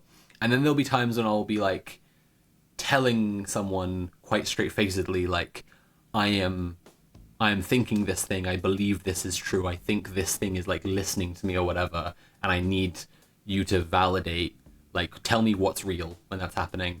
And the real, like, the really, like, I'm in a really rough place sign is like, if I've been making those jokes and saying those kinds of things and then I stop, just hard stop, it's because I do not trust the people around me to tell me if those things are real or not. You know, like, I've pointed this out before, and I think this, you know, this is like the kinds of stuff you need to have in place if you have like a support bubble and you experience like extreme mental health symptoms, I guess. Yeah. But yeah, in terms of distinguish between the delusion and reality, it's like, I don't know, at least for myself and some people I've talked to, like, that can be the delusion thing can be like a hedging of bets. Like, if you're willing, it's not so much that you don't think reality is real and you do think that the delusion is real, but like that you're willing to act sort of halfway. You're willing to be like uncertain and like maybe do things that are in line with the delusion being real, but you don't like, but you think are not a problem if the delusion isn't real, you know? All right. Let's get to the Foom Scroller again. I'm not sure about this scientific empire collapse thing. I guess his point is just going to be that, like, I might go to the bit where he gets to his point. I guess the point is going to be that America is a scientific empire, which is kind of a strange thing to kind of call it, but I guess that's his angle on stuff, is he's just a tech reporter. Like, it's sort of, it places science as this like virtue that belongs to the American spirit, as if, like, you know, as if America didn't like stop, like hold up and halt the development and deployment of like COVID vaccines, or way before that, like systemically neglect the funding of HIV research or treatment or the distribution of life-saving drugs for the queer community or whatever, because it's like not politically aligned with them. Or for that matter, just how much of like the science in the US, even at its absolute height, right, like 80s, 90s, into the early 2000s, like, was still just being done in service of two things: profit in the military, and specifically like profit in the entertainment industry. Like, so much science, like so much research funding, research hours being poured into, I don't know, everything from like VR to just like the mundane shit like cookies that track what you're up to the whole time. Fairthingale says, "Oh my gosh, a Sophie stream, I almost missed it. It's lovely to have you here. Thank you for coming along, Fairthingale." It's just been chatting, doing a little bit of liberal slop so far. That's the plan for most of the rest of the stream. I did a bit of a life update where I've been for the last couple of years and what's been going on with me at the start of the stream, if anyone wants to go back and watch the VOD, catch up on that stuff. What was I saying? Yeah, the US as scientific empire, like, the US went to the moon, not because it is easy, no, went to the moon, did the whole space race to show they had better missiles and better launch capabilities than the Soviets, and the Soviets needed to keep outdoing them because the implicit situation of the Cold War was like, if you try and make the proletariat of the world revolt, then we will just end every life on Earth. And the Soviet Union had to be like, okay, well, we'll kill you first. Just horrible. And like, in terms of like science as a virtue, I don't know, when, even at the peak of like American scientific venture, it was just to show up the other world superpower, or another world superpower. And like, yeah, I mean, as I think Ross Anderson's pointed out, either here or somewhere else, like, America hasn't been back to the moon in like 50 years, I think. Okay, let's let's carry on.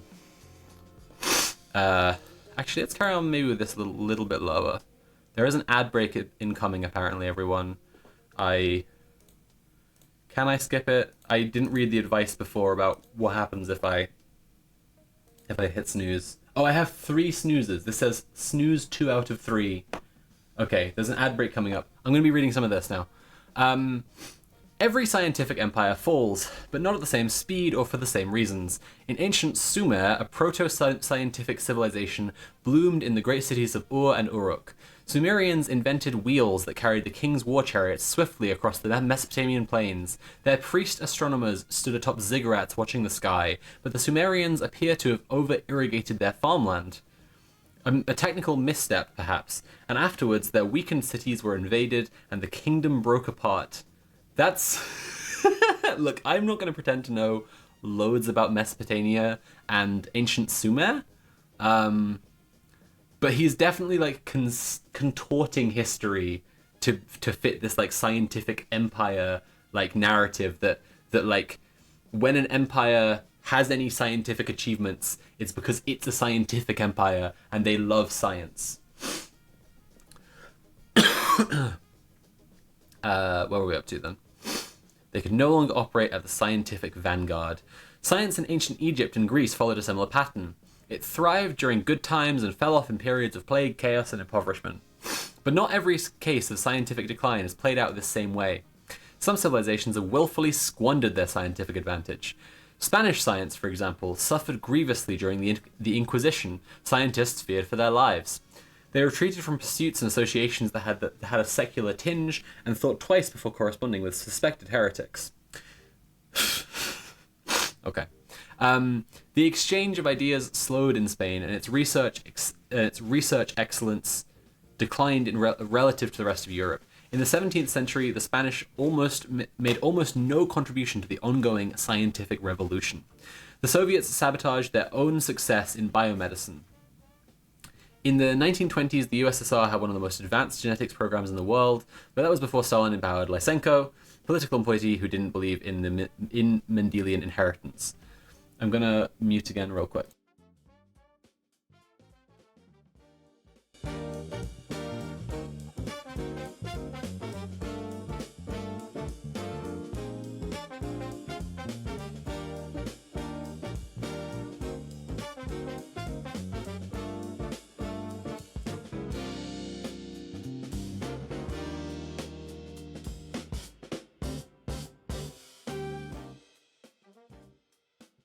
I'm not sure if I was blowing my nose when the ad break started, but I know I was when it ended, and I really like the idea for the people who've had to just sit through an ad that I was just blowing my nose for a solid minute, and that's the only content you will get if you subscribe. Anyway, what were we up to? The Mendelian inheritance. Lysenko would eventually purge thousands of apostate biologists from their jobs and ban the study of genetics outright. Some of the scientists were tossed into the gulag, others starved or faced firing squads. As a consequence of all this, the Soviets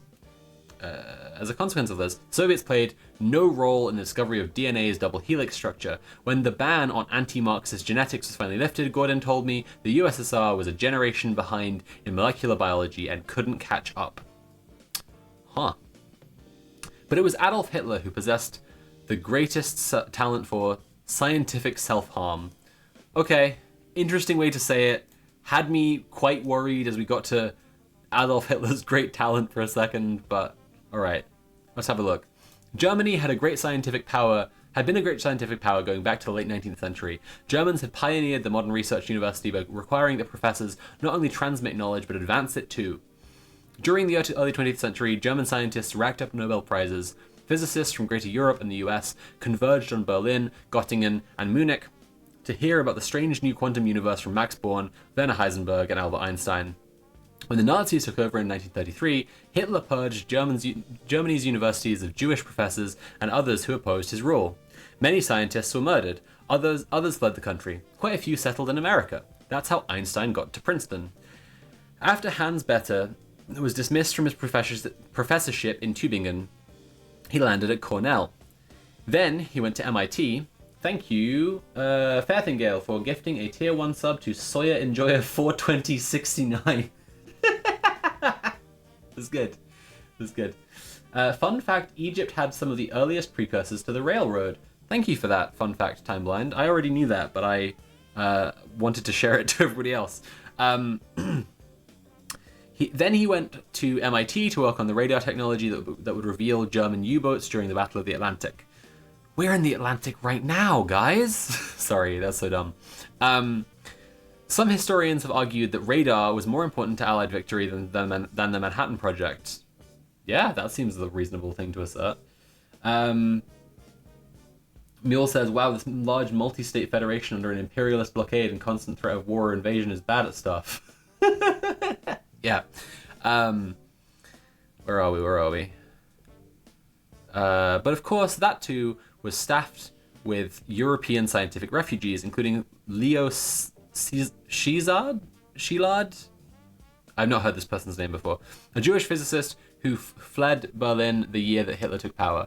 Edward Teller, who went on to build the first hydrogen bomb, and John von Neumann, who invented the architecture of the modern computer. In a very short time, the center of gravity for science just up and moved across the Atlantic Ocean.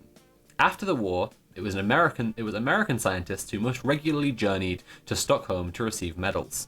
It was American scientists who built on von Neumann's work to take an early lead in the information age that the US has still not relinquished. When did we publish this then? July 2025. Alright. I would say this might be an example of Ross Anderson living in a different universe. If we're saying a lead in the information age, the US is not relinquished. I understand that technologically, like, the US has the biggest, like, the richest tech sector that makes the changes that lead the tech industry globally. Sophie's eternal war with Ross Anderson is my Battle of the Atlantic. The Battle of the Atlantic will be when and I do intend to do this, when I compile a series of liberal slop articles that I think make the strongest cases for the things I would like to communicate about liberal slop, and I go on my main channel, this is a plan I have, and I make the liberal slop lectures, and it's just like a lecture series where I am just picking apart how these liberal publications do this shit, with specific examples that are best for my case. And I'll open it out with, I fucking hate the Atlantic so much. I hate the Atlantic for 35 uninterrupted minutes or whatever. Yeah, like, it is million peaches. It is cope, right? Like, it is cope. It's just like America's lead in the information age is like, to say that in July 2025, not only when, like, on a kind of a broader sense of information than just computers, but like in terms of tech, you know, in a broader sense of information besides tech and computers, like, America is the world source of the most misinformation and conspiracy belief and utter gibberish and condemnation of science.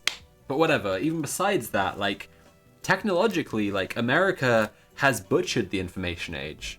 Like, there was this incredible shining moment for the internet and what the internet could have been. And America specifically, like, killed the fuck out of it. Just killed it absolutely dead. Turned it into this nightmarish, as Rob Evans calls it, weaponized unreality, war zone, no man's land of just, like, everyone in their own pocket realities constantly. Yeah, America, and specifically American capital, fucking killed the information age. So to say that we, the Americans, still have a lead in the information age is wild to be writing. It's line goes up brain. It's fully just line goes up brain. And it was American scientists who developed the vaccines for polio and measles. During the post-war period, Vannevar Bush, head of the US Office of Scientific Research and Development under FDR, sought to make America's advantage in the sciences permanent. Bush hadn't liked the way the US had to scramble to staff up the radar and atomic bomb projects. He wanted a robust supply of scientists on hand at American universities in case the Cold War turned hot.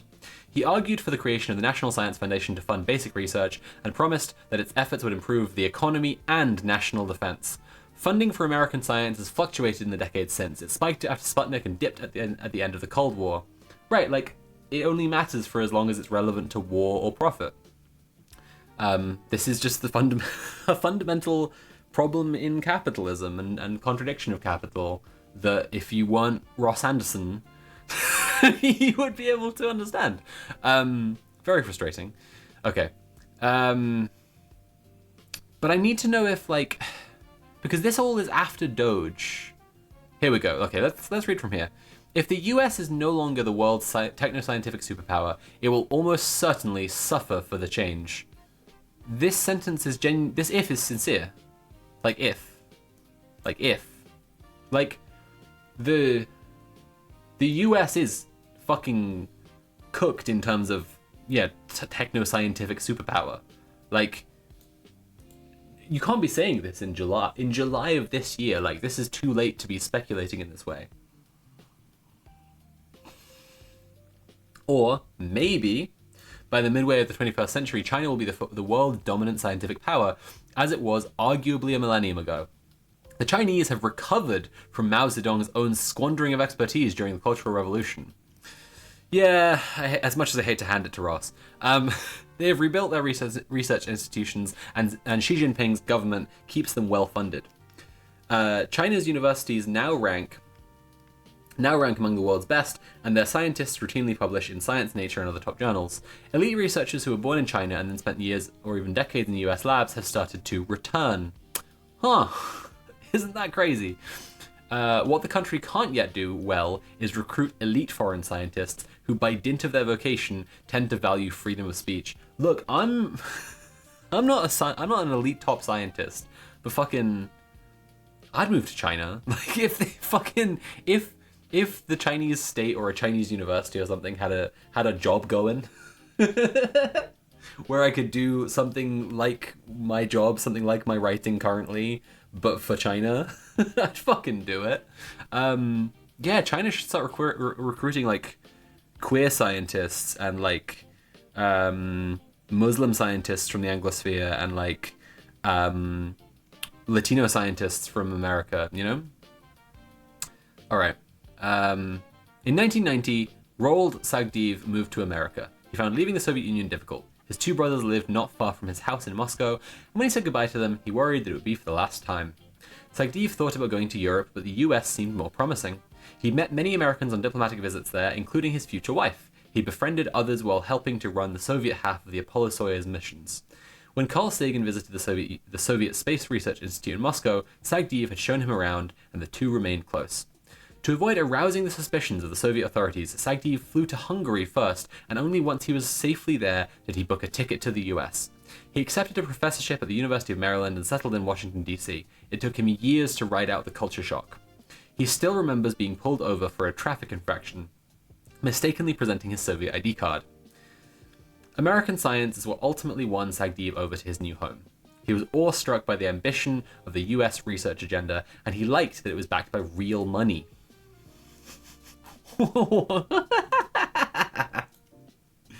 He liked that it was backed by real money, whatever that means. He appreciated that scientists could move freely. Presumably he means, like, it's, you, like, had good funding. But, like, okay. Chinese return is a good bit. Yeah. Yeah. It makes me wish I knew any Mandarin at all to make some kind of pun. American scientists, he appreciated that scientists could move freely between institutions and have to grovel before party leaders to get funding. Fair enough.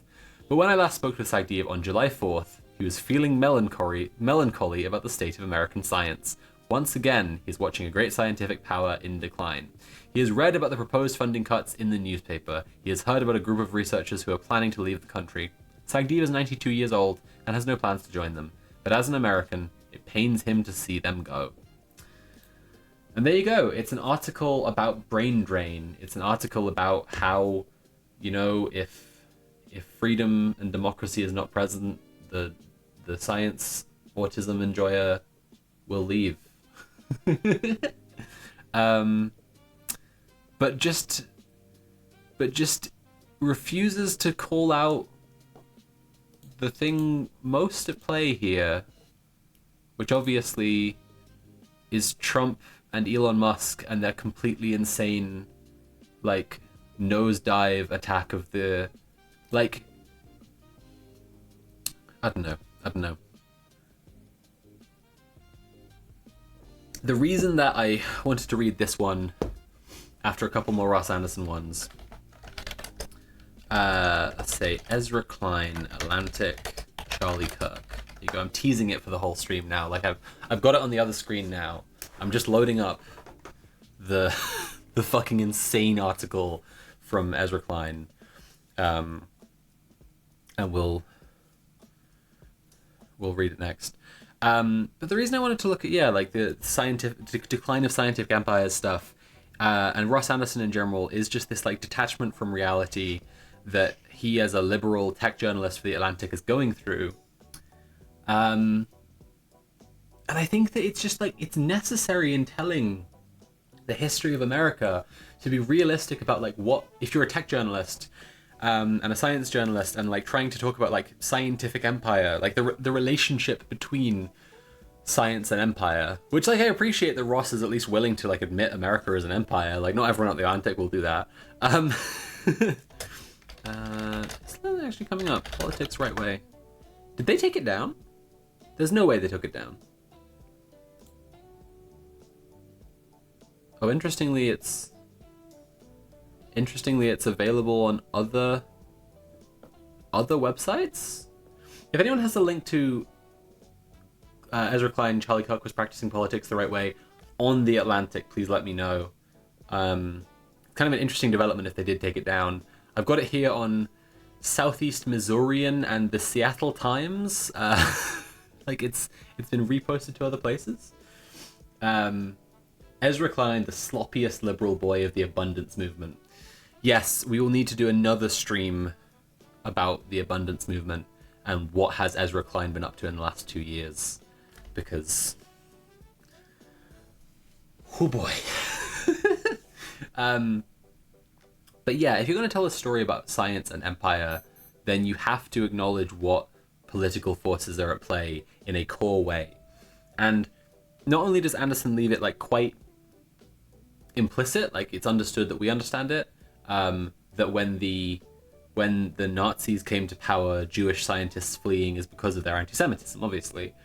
But if he won't talk about, for one, how America has wound up doing what it's done to science and technology as fields because it's completely at the whims of capital, and two, that the regime that is now installed in America, that is there at the whims of capital, has completely collapsed America's ability to do science as a state. Thank you, Mule, for the link to the Ezra Klein thing. Yeah, if you're unwilling to talk about those things, you're just not really doing your job? I don't know. Right, we are going to read the Ezra Klein piece. It's beautiful to me in so many ways. Just it's the fact that he got out so fast. It's the fact that it's such an expertly crafted piece of liberal slop specifically. Everything that I have always enjoyed about talking to people about liberal slop and why it's insane is going on here. All those forces are crunching down on it, making it from a lump of dog shit into the diamond that it is. And the ending line, and we'll get to the ending line, but it's just not enough people pointing out that it's the quiet part out loud in a really big way. But we'll get there. So it's that, and then we're going to look at some Blue Sky posts by a guy called Adam Cochran, who tries to do misinfo correction posting, and he's quite bad at it, and it annoys me. So I'm just going to just destroy this man, just tear him to shreds with my powerful mind. No. I'm just going to talk a little bit about misinfo around the Charlie Kirk shooting and how left of center, liberal or leftist attempts to, as I did in my recent video, how they've fallen short. And Adam Cochran is a quite good example. And then if there's time, we're going to watch some of the Kash Patel Senate Committee Oversight. How the fuck do you say these words? Senate Oversight Committee hearing for the FBI. Kash Patel's quarterly review. He has to answer to all his bosses like the exact day after, or like 2 days. It's so bad. It's so bad for him. Like his buddy gets shot and he says, "I'll see you in Valhalla," and then like the next week he has to answer to all his bosses in the Senate. Nightmare. Right. Okay. I'm gonna start a YouTube channel that's Cinema Sins for political videos. Yeah, then you're gonna make it huge as a debate content doer, I think, right? You're gonna ding ad hominem, like it's right there. Let's read Charlie Kirk was practicing politics the right way. I hope everyone is excited.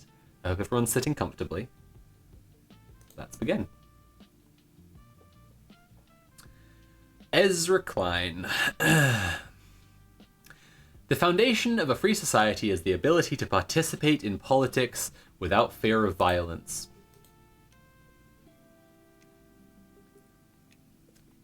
I'm not gonna pause throughout this whole article. I promise I'm not gonna pause after every sentence. But trans people don't have the ability to participate in politics without fear of violence. People who are the children of undocumented immigrants don't have the ability to participate in politics without the fear of violence. Women broadly don't have the ability to participate in politics without the fear of violence. Cis-het, Christian, able-bodied, rich white men like Charlie Kirk have simply always had a greater ability to participate in politics without fear of violence, and still statistically do. Opening line, I could already just go on and on about, but I'm going to cut it short because I don't want to just pause every single sentence. We are going to push through.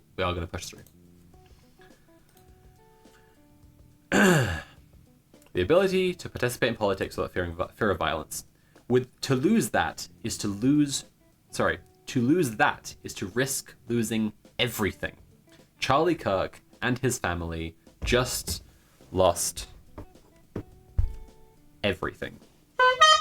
As a country, we came a step closer to losing everything too. Okay, Ezra. Okay, Ezra, please, just, chill. Hit the vape or something. We've been edging closer for some time now. In 2020, a plot to kidnap Gretchen Whitmer, governor of Michigan, was foiled by the FBI. In 2021, a mob stormed the Capitol in an effort to overturn the result of the election, and pipe bombs were found at the Democratic and Republican National Committee headquarters. Does everyone remember how YouTube wouldn't let you talk about January 6th for a little while afterwards? Wasn't that a fucking crazy time? I don't have incredible sharp analysis here about that. I just that shit was nuts. What are we up to? In 2022, a man broke into the home of Nancy Pelosi, Speaker of the House at the time, intending to kidnap her. She was absent, but the intruder assaulted her 82-year-old husband Paul with a hammer, fracturing his skull. So if I just went Paul Pelosi, Charlie Kirk tweets. Oh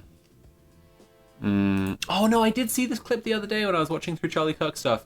Charlie Kirk called for an amazing patriot to bail out Paul Pelosi's attacker in 2022. Yeah, that was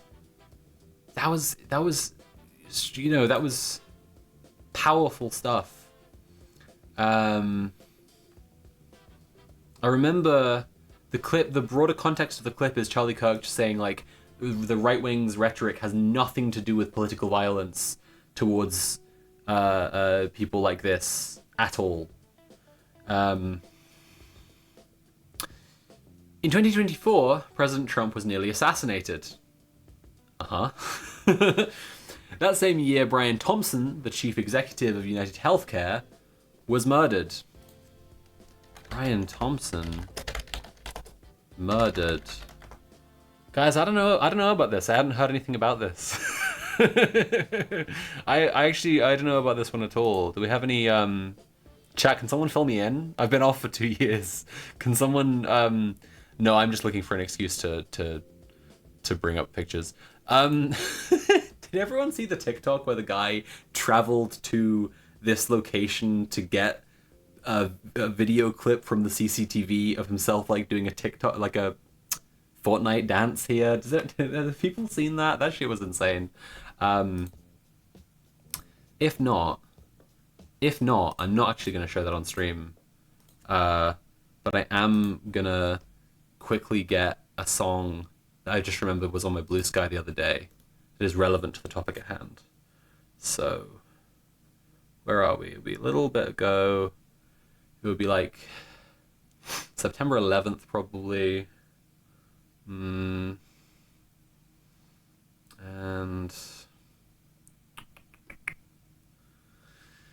just gotta scroll and scroll and scroll.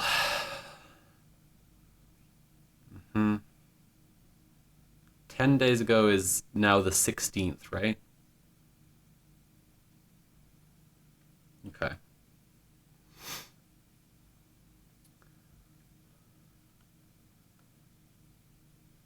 Everyone's just watching me scroll on a page that I'm not even on in silence. Stream's going so good, guys. Everyone's having such a good time. I'm so excited to be here. Wow. I wish I wasn't sick. That is one thing I'll say about returning to streaming right now. I wish I had... I worked through the sickness. I got down with the sickness and worked through it in order to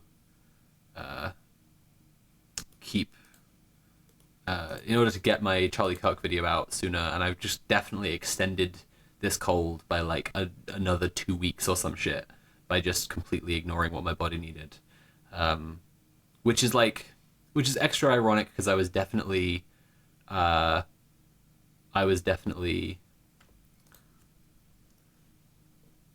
so weird, my cursor shows up while I'm doing that. I was posting during working on the Charlie Kirk vid being like, I'm really proud of myself because I finished at 6 and like cooked dinner and went to bed, and I really wouldn't usually do that, and I've really come a long way with my work ethic and like not just working myself to death with this stuff.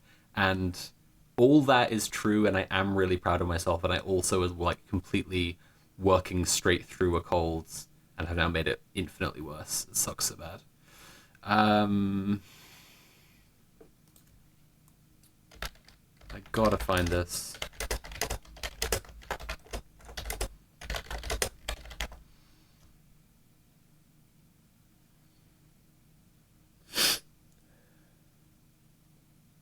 Really enjoying this playthrough of Gumball's Quest 2 Wimbo's Revelation.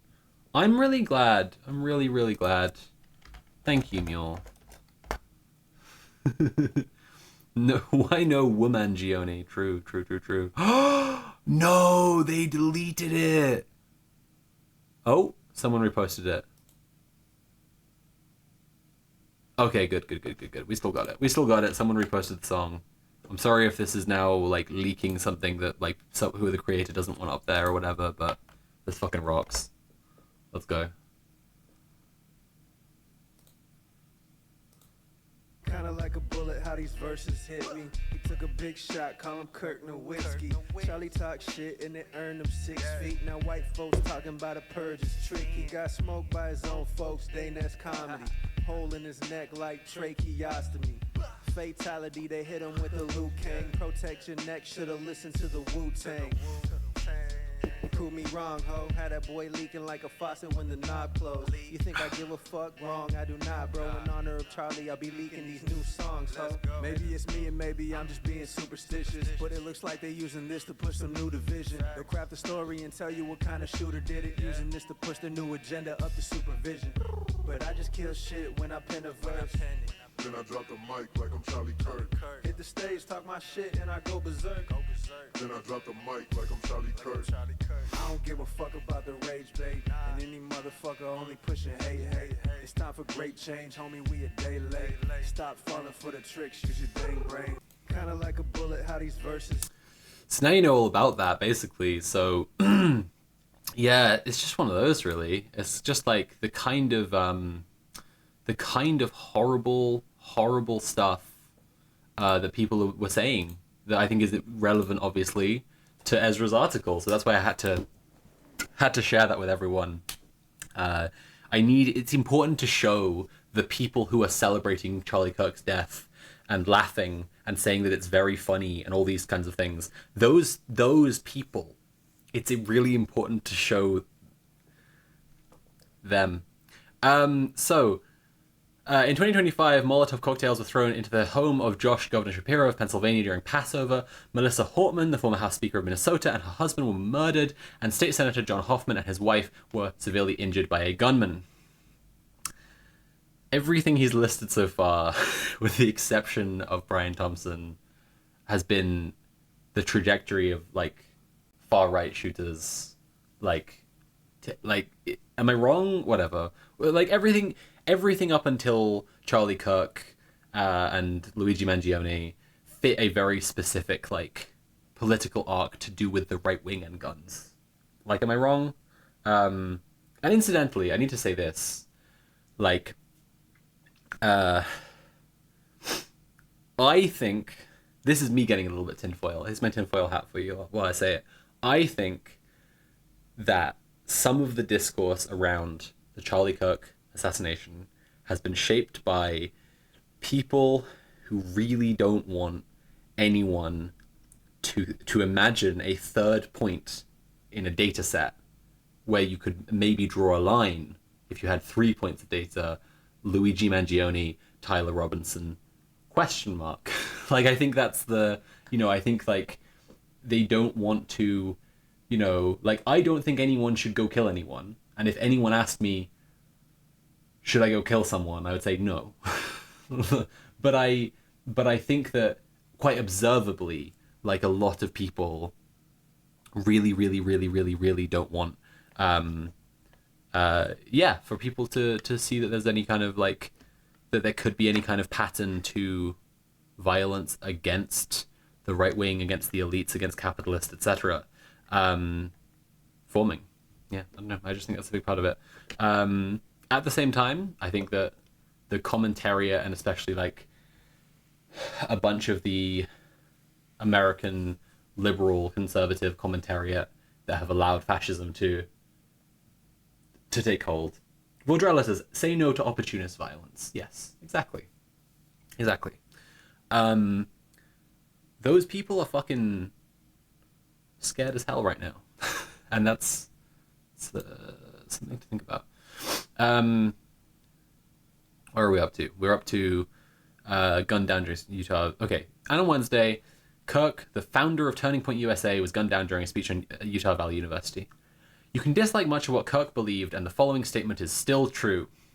Kirk was practicing politics in exactly the right way.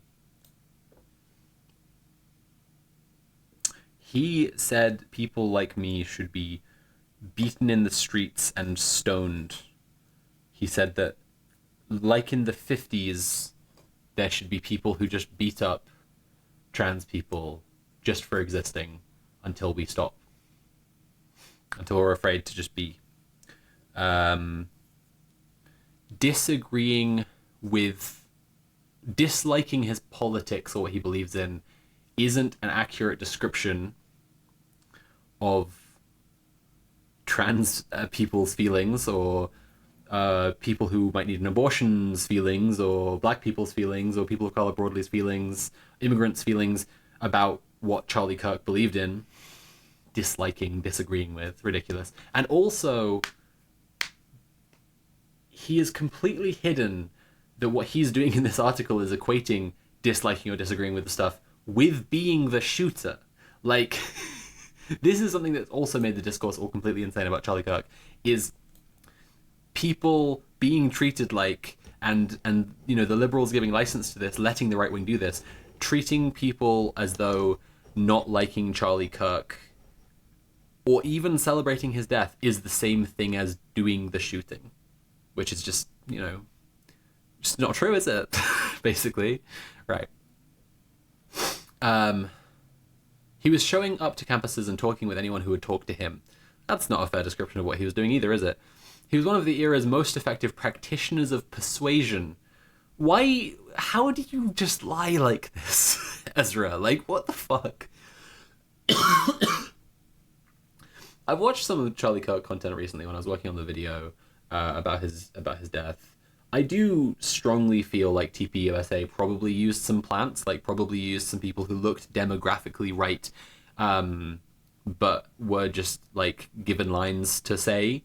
But even if they weren't, like even if they literally never ever did that, like speaking to teenagers about like topics like the killing of George Floyd, and just aggressively asserting evil shit in a way that like the teenagers will go, oh, okay, I'm sorry, I didn't know that. Well, this thing is still true, and like seed ground to you in this way. Like, this isn't persuading, except in the most scummy, like, sophist way, right? Anyway, college-age voters shifted sharply right in the 2024 election. Yes, and that's an evil thing. Sorry, it's just like the Trump administration is evil, and like everyone in the world agrees that it's evil, and people outside of the US have the luxury of for sure saying Trump's regime is evil without being immediately persecuted. But everyone agrees that it fucking is, and like it's insane for Ezra Klein to be like, Kirk contributed to Trump getting elected in a massive, massive way. And he was doing politics the right way. It's just like, he was successful at what he did, for sure. But why, like, people should be shamed for celebrating Charlie Kirk's life. Sorry. Not his fucking death. Okay. On social media, I've seen mostly decent reactions to Kirk's murder. There was grief and shock from both the left and the right. Okay. But I've seen two forms of reaction that are misguided, however comprehensible the rage or horror that provoked them. One is a move on the left to wrap Kirk's death around his views. After all, he defended the Second Amendment, even admitting it meant accepting innocent deaths. Another is on the right to turn his murder into a justification for an all-out war, a Reichstag fire for our time. Presumably this is a link to the Matt Forney tweet. It's Matt Iglesias, so is he... Oh, doesn't exist. Okay, maybe he deleted. I'm guessing that was a link to a tweet where someone had screenshotted Matt Forney, who's a Nazi. I don't know. It's like... Liberal slop in 2025... This will be a recurring theme as I talk more liberal slop, I think. Liberal slop in 2025 takes on this character almost like, don't hug me, I'm scared. Like, there's a horror surrealism to it, where, like, they're going along, la la la, in their, like, fantasy land of, like, the liberal mainstream is still ticking away just great and everything's wonderful. And then every time that they, like, open a door, there's some kind of fucking hideous, like, homunculus Hitler behind it. Like, every time they reference something, and they're just like, some people on the right, you know, like, on the left, some people have done this. And you look at, like, it's like fucking Wendy from Portland saying, I think he fucking... I'm happy that he's gone because he did bad things with his time being alive, and now he's not doing bad things anymore. And on the right, and it's literally a fucking Nazi, like a guy who calls himself a Nazi, like a Nazi. And you're just like, am I supposed to what am I supposed to think here? Like, how am I supposed to just like go along as if this equivalency? It's like green is not a creative color. Like that's what it's like. It's like green is not a creative color from Don't Hug Me, I'm Scared. Um, remember what you said when I told you about abundance libs? I actually don't remember what I said. But if it's that they're in a fantasy land, then yeah, we will do definitely a whole deep dive on abundance people. All right, we're going back to the article. I want to get through it. I want to get onto this other stuff.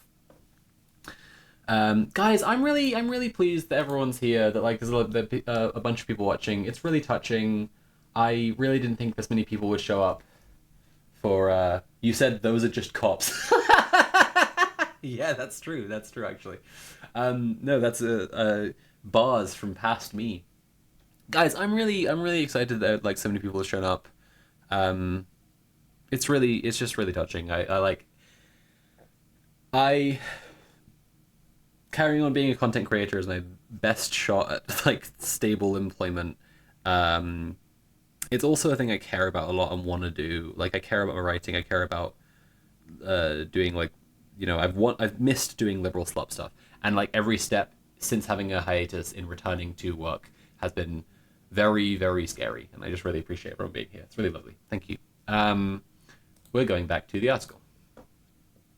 But as the list above reveals of political violence, there is no world in which political violence escalates but is contained to just your foes. I see. So he's saying it's escalating, and that's bad because next time it might be someone on the left again. Even if that were possible, it would still be a world of horrors, a society that had collapsed into the most irreversible form of unfreedom. Unfreedom! Someone fucking turn on the burger signal. We've hit DEFCON 1 in terms of American crisis. Unfreedom is looming. It's like antimatter to like fossil fuels, right? Like fossil fuels and unfreedom come together and they just like create a fucking black hole. Fucking hell. Political violence is a virus. It's contagious. We have been through periods in this country when it was endemic. In the 1960s, there were assassinations of John F. Kennedy, Malcolm X, Martin Luther King Jr., Robert F. Kennedy, and Medgar Evers. Why did all those things happen? Is it... What was driving the... You know how I can explain this well, actually, is the other day, my partner said to me, Abby said to me,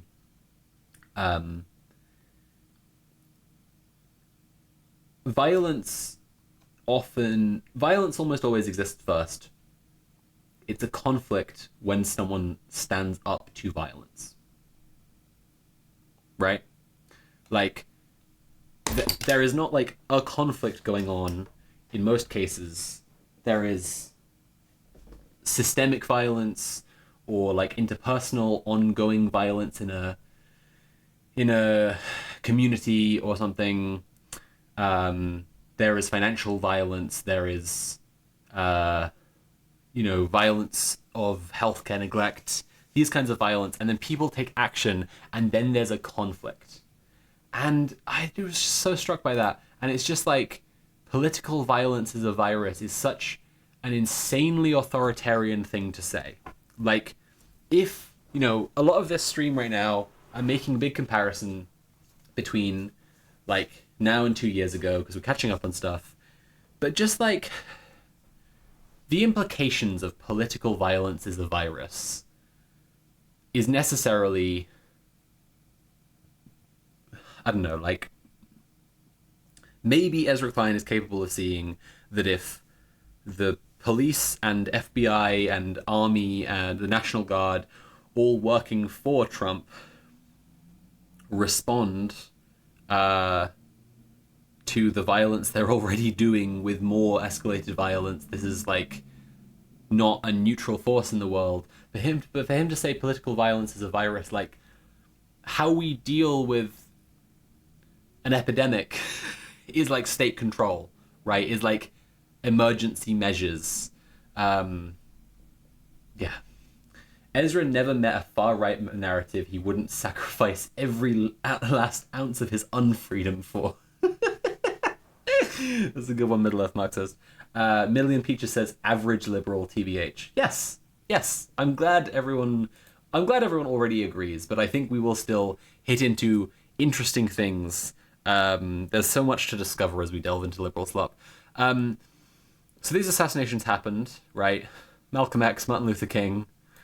It's almost like there was a political context of stuff that was going on at the time. Almost like there was violence already happening, and then there was a conflict where they were trying to stop the violence, and then whatever. All right. In the 1970s, Governor George Wallace was shot by a would-be assassin but survived. Gerald Ford faced 2 assassination attempts in 1 month. In 1981, Ronald Reagan survived after John Hinckley Jr.'s bullet ricocheted off his rib and punctured his lung. I have a friend on Blue Sky whose username has been I could be your Jodie Foster for a really long time. These assassins and would-be assassins have different motives, different politics, and different levels of mental stability. That's an interesting claim. That's a very interesting claim. Anyway, when political violence becomes imaginable either as a tool of politics or a ladder for fame, it begins to infect hosts heedlessly. American politics has sides. There is no use pretending it doesn't. But both sides... Say the line, Bart! Fucking... He said it, both sides. Wow! Are meant to be on the same side of a larger project. We are all... This is an interesting concept, isn't it, right? A solidarity between the sides of something, a sort of like a horizontal solidarity, like if there was like a, I don't know, like some kind of like type of person or group of person or band of persons or class. You know what? Let's call it a class, right? Like a class solidarity. Like what Ezra is calling for there is for people who might disagree, might say different like word sounds with their brain mouth, but they're in the same position in a crucial way. They're in the same class, and they should be on the same side of a large project. The top side pressing downwards. We are all, or most of us anyway, trying to maintain the viability of the American experiment. Guys, I'm so sorry to say this. I haven't said this since I've been on stream here, and I don't think I've said this on Red Planet. I might have said this. It's the kind of thing I might say on Red Planet, actually. I might have said this. There's not going to be elections, are there? Like, this could be maybe a little discussion topic for us all, but there's not going to be elections. I don't think there's any way. I've put this out there before, and people have asked me for, like, more specifics on what this prediction means, but, like, there's not going to be elections. Like, Trump's not going to let there be an election. There's no fucking way. Yeah, I just think people talking, like...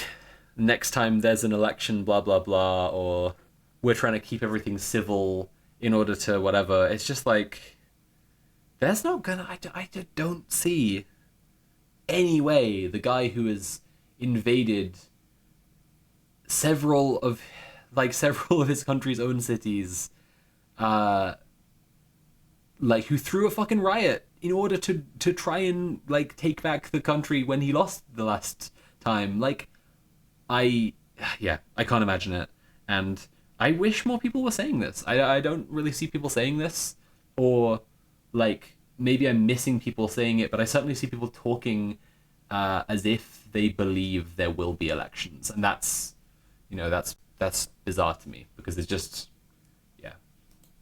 Anyway, we're meant to be on the same side of the larger project. American experiment. We can live with losing an election because we believe in the promise of the next election. We can live with losing an argument because we believe that there will be another argument. Political violence imperils that. Guys, fucking Ezra Klein, what he's doing here is so fucking evil. Because I'm just like... so many people have died because the Democrats had nothing to offer to the working class.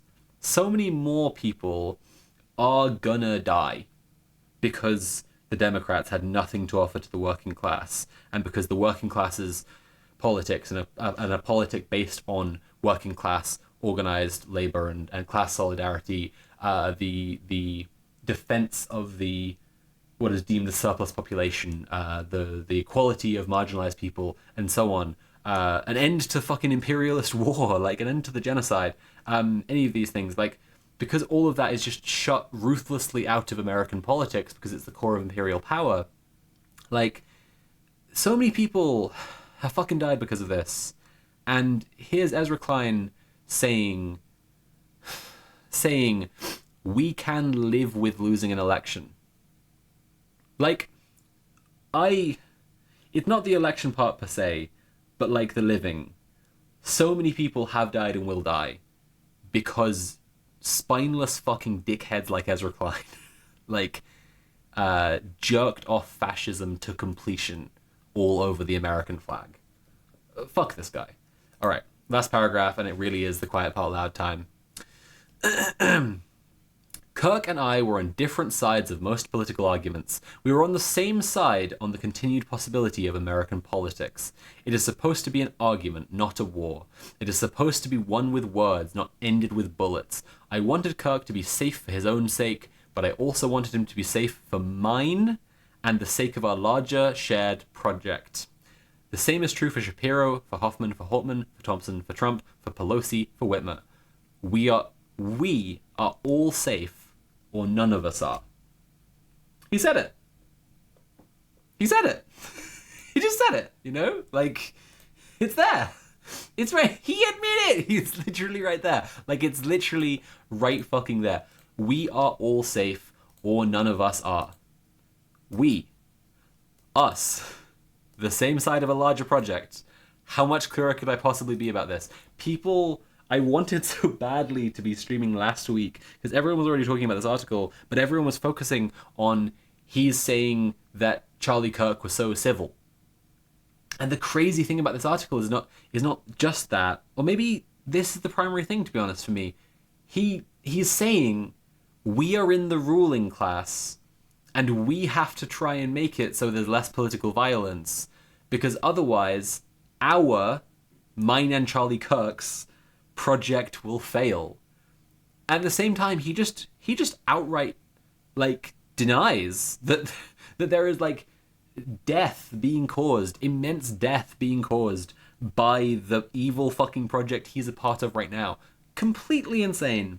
Completely fucking insane. And it's just so obvious which, like, lives just don't matter to him in the fucking slightest. Like, in the slightest. It's the same in the US and the UK, right? Where Starmer's government is fucking things up so badly, but always we must remain civil, and we can't possibly, like, send mean tweets to Wes Streeting or whatever while he's working on plans to make it so that trans people are legally second-class citizens. Like, in the next, you know, it could be any fucking day, it could be within the next month, it could be by the end of the year. We're not sure when it's coming out, but there is legal guidance. It's been well documented now. They are working on and intending to publish that will make it so trans people legally can't go into any single-sex spaces, essentially. Just, like, have to use disabled spaces, like, legally, like, making us legally disabled, making us second-class citizens. It's just fucking disgusting. The amount of violence implicit in that. And at the same time, everyone needs to be completely civil. Just, what the fuck? Mule says, this is the most annoying shite about Kirk, is that he wasn't having civil conversations, he was repeatedly goading the most marginalized people in society with the most sarcastic and annoying language possible. Yeah, exactly. That's so spot on. That's so fucking spot on. And honestly, like, he was goading people his entire political career, and then he got shot. I'm just like, I don't know. I don't know. I don't know what to say about, I am glad he is no longer doing his fascist filth. I wouldn't advise anyone to do any murders. Like, I'm just completely serious about it. I know I fuck around a bunch with, like, oh, the law is arbiter of morality, and oh, we don't want anyone doing any crimes like spray painting an airplane or shutting down the death machine or whatever. But no, sincerely, like, I wouldn't advise people to do murders, and I really mean this one. This one's actually real. This is happening now. But, like, Now I've said I wouldn't advise people to do murders, but I fucked it. I completely fucked it.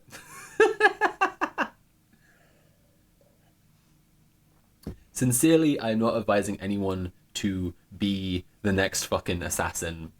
And this is the worst time I could possibly lose my train of thought.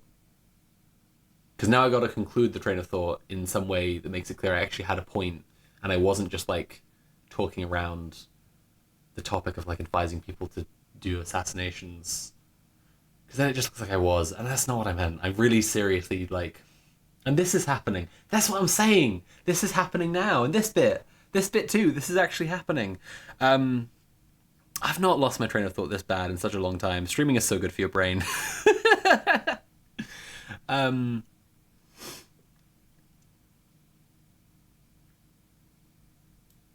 No, I think it's not going to come to me. It's not going to come to me. Anyway, so on the article itself, like I said, he admits it. Just completely admits it. They're part of the same political project. Instructions unclear. Everyone in chat just did 200 murders. I guess the point was something like, we're expected to be civil. These people are goading people to get as mad as possible. And as soon as I heard he was dead, heard he'd been shot, as it turns out, he was probably dead by that time anyway. I was just like, oh yeah, that makes sense. That makes sense. Like, his whole thing is like evil. Is just being evil in a way that will obviously make everyone really mad.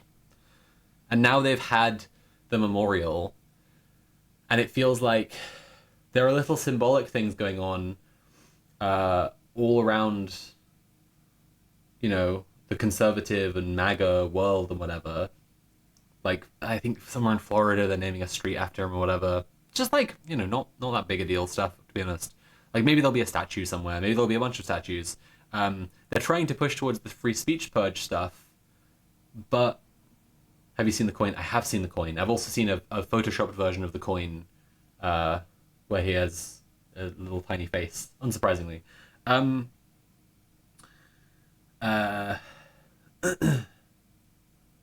There's a house around the corner from me with an Irish flag flying half-mast outside it, and I just know somehow this is a cultural poisoned idiot who's done it for Charlie Kirk. Oh, babe.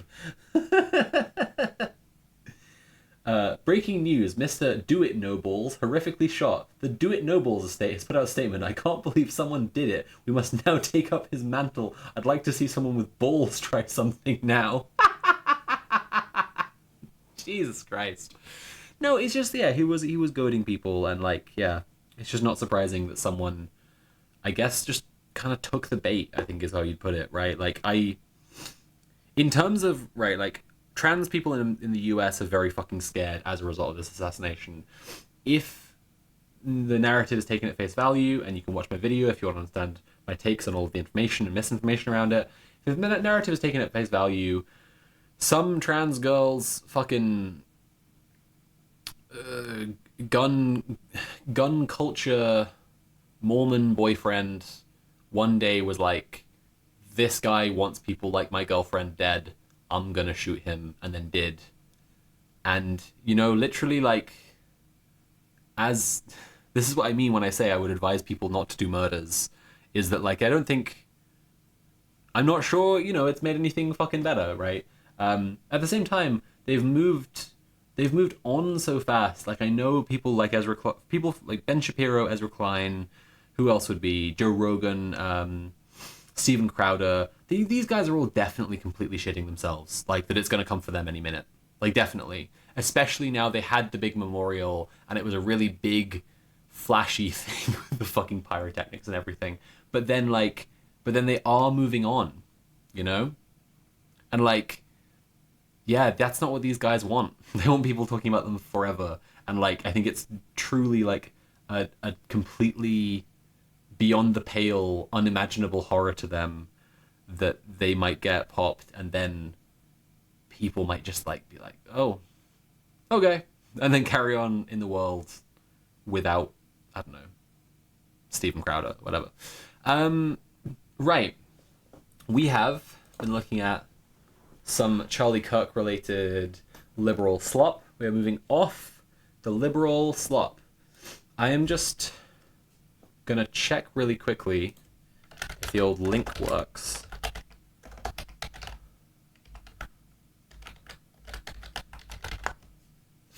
Because I've actually not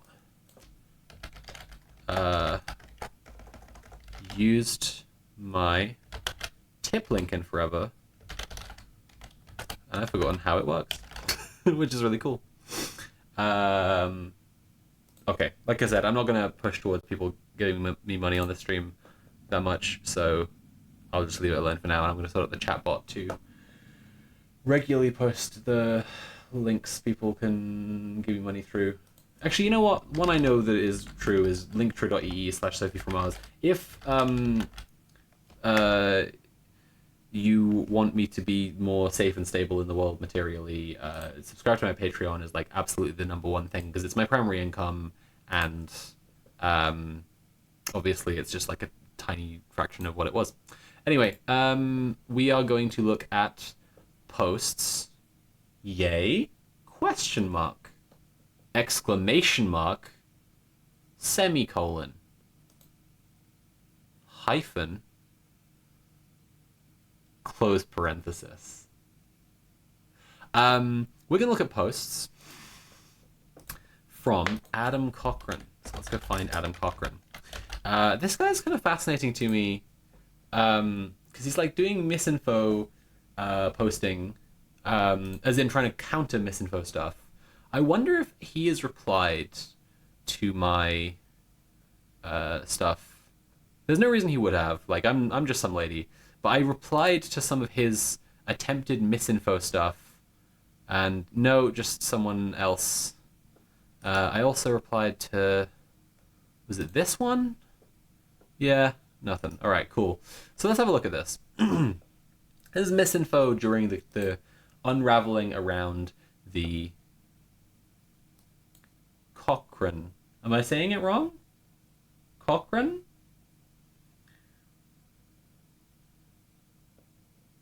I don't know. Okay. So he said, this is frustrating shit. In case you were wondering why the incorrect rumor of trans activist and fascist symbols on ammo started, it's because arrows and initials are common ways manufacturers stamp ammo, including TRN, the iron sight, and a direction broad arrow. TRN, this arrow, the iron sight. This is bizarre. Like, in terms of like countering misinfo, this as a post is absolutely bizarre. And I remember that, I think it was when I was searching like TRN, right? Your TRN was, there's people joking about it. But like, this is a thing that went round, right? People said, the cops had said, sorry, not people, the cops had said, there was trans and anti-fascist ideology engraved into the bullet casings. And then, it's interesting you see this picture keep on coming up, right? Well, we need to take note of that.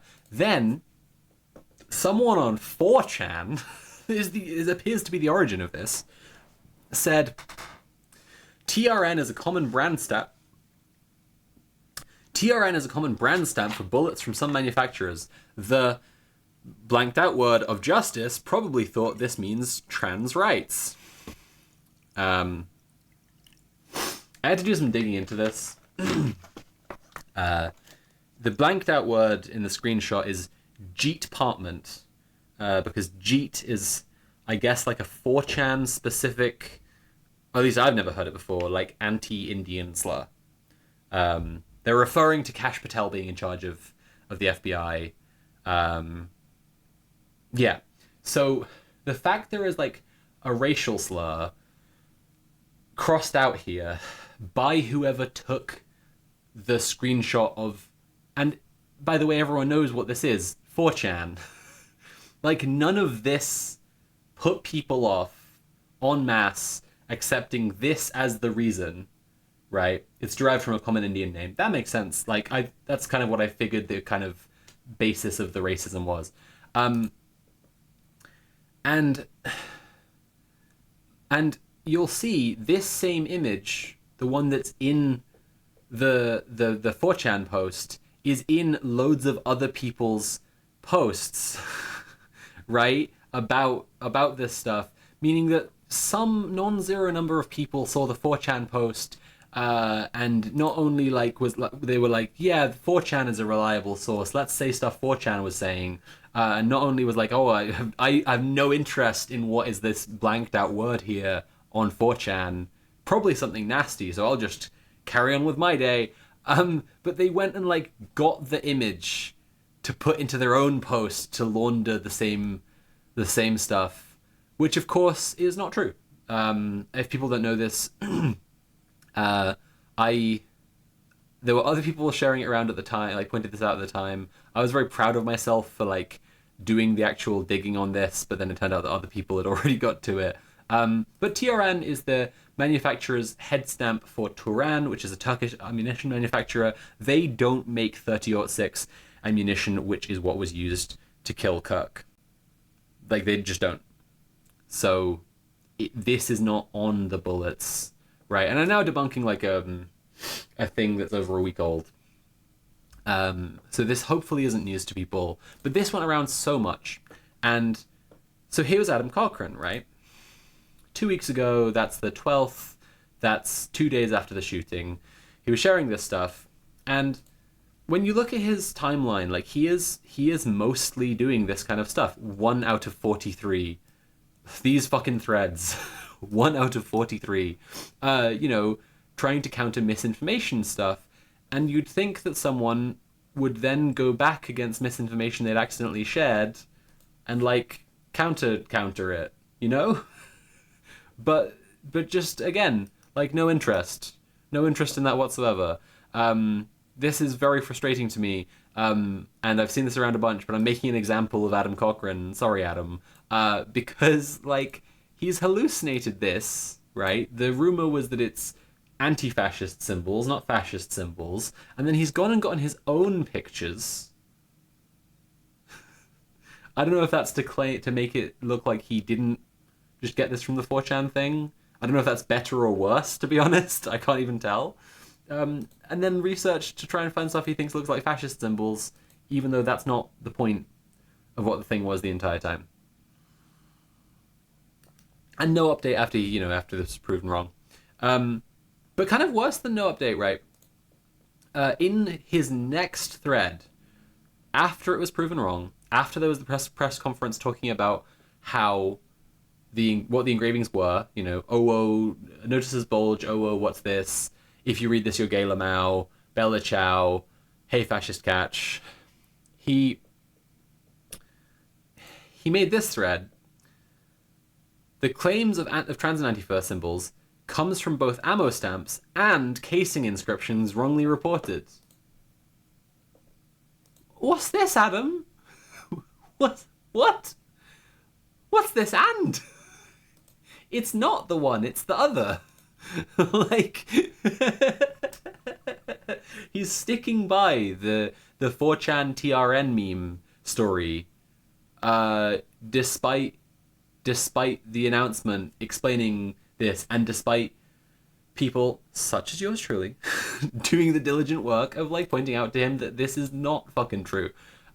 Maybe, Adam just like has one of those auto tweet to Blue Sky things. Like he tweets and then the same tweet goes over to Blue Sky, and so he doesn't see any Blue Sky replies. But that wouldn't explain why he doesn't have any. The only explanation for why he doesn't have any posts on Blue Sky explaining, oopsie, I did a misinformation, is that he hasn't said that anywhere. If that's the case. This thread gets worse. It's really bugging me. Like, I'm sorry if this is dry for anyone. Hopefully you'll understand why this guy's gotten to be rent-free in my head as I go through more of this. 2 out of 10. The casing's red. Notices bulge. Oh, whoa, what's this? An old meme that started from Tumblr and is now frequently made fun of in alt-right groups like Groypers when transvestigating. It's like... It's hard to articulate what really, really bothers me about this. maybe it's just like being trans and seeing someone who already does not know what he's talking about transphobia. He's not like wrong, but he ain't right. Anyway, this is where things get bizarre. Bella Ciao casing, song popularized as part of the anti-fascist movement in Italy. The heavily Catholic alt-right groypers have used this song when mocking left activists, but also... And then there's a Bella Ciao Alfredo mix. Bella Ciao Alfredo mix. Is this the version that's on the groyper playlist? Is this why this is? Or is it just because it's got a...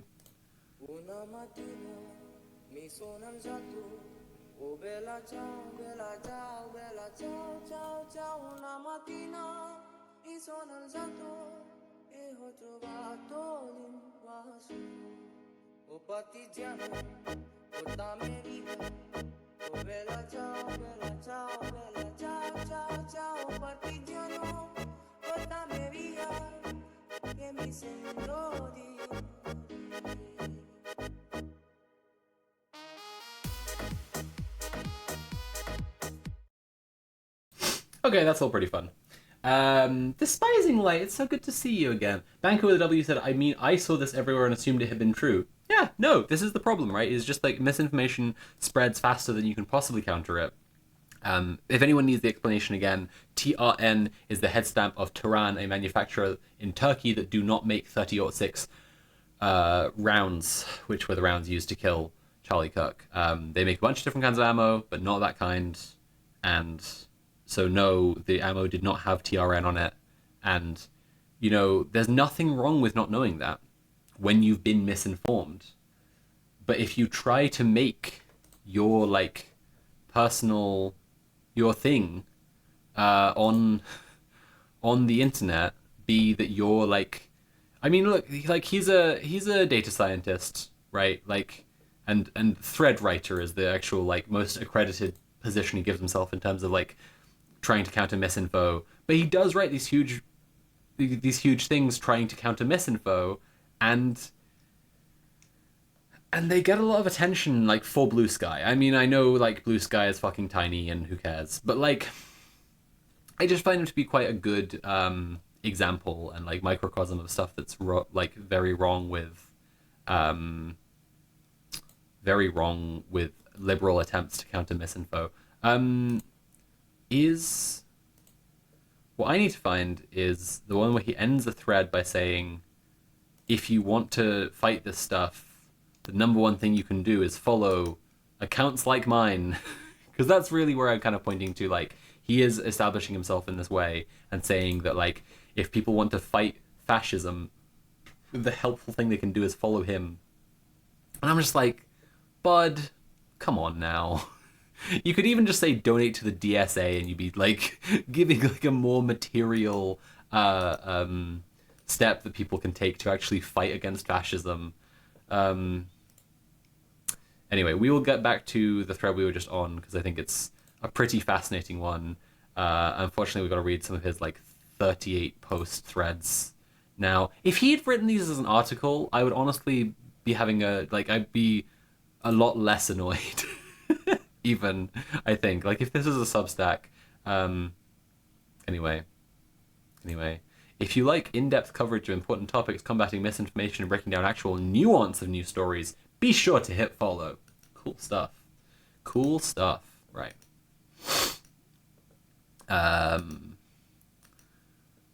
Okay. So, we got Bella Ciao. Just bizarre stuff he's saying here.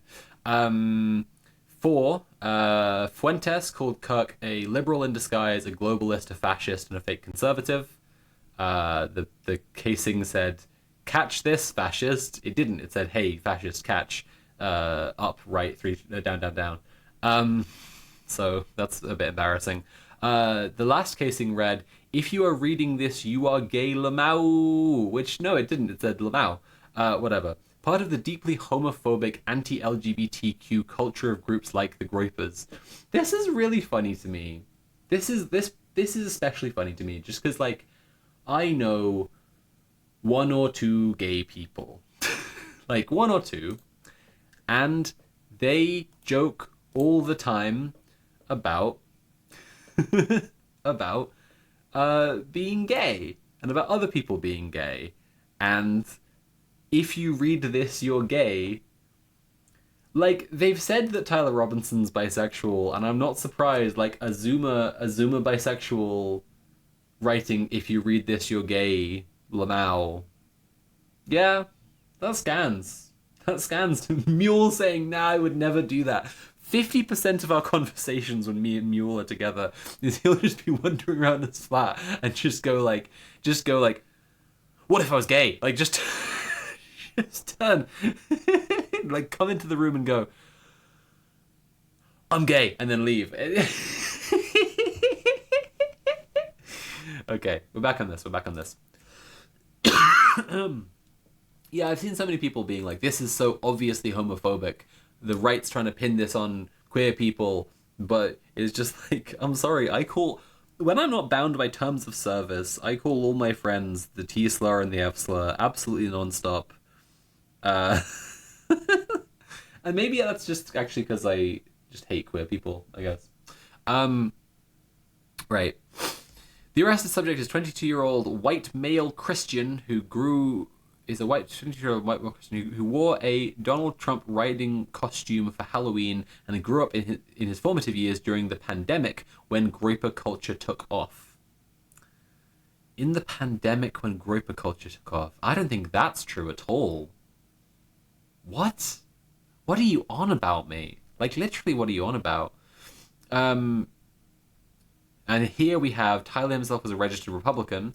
So this turned out to be not this Tyler Robinson, just a different guy called Tyler Robinson, or a different person called Tyler Robinson. And so then here, okay, he's corrected. No, sorry, this is Alan Westman. They're just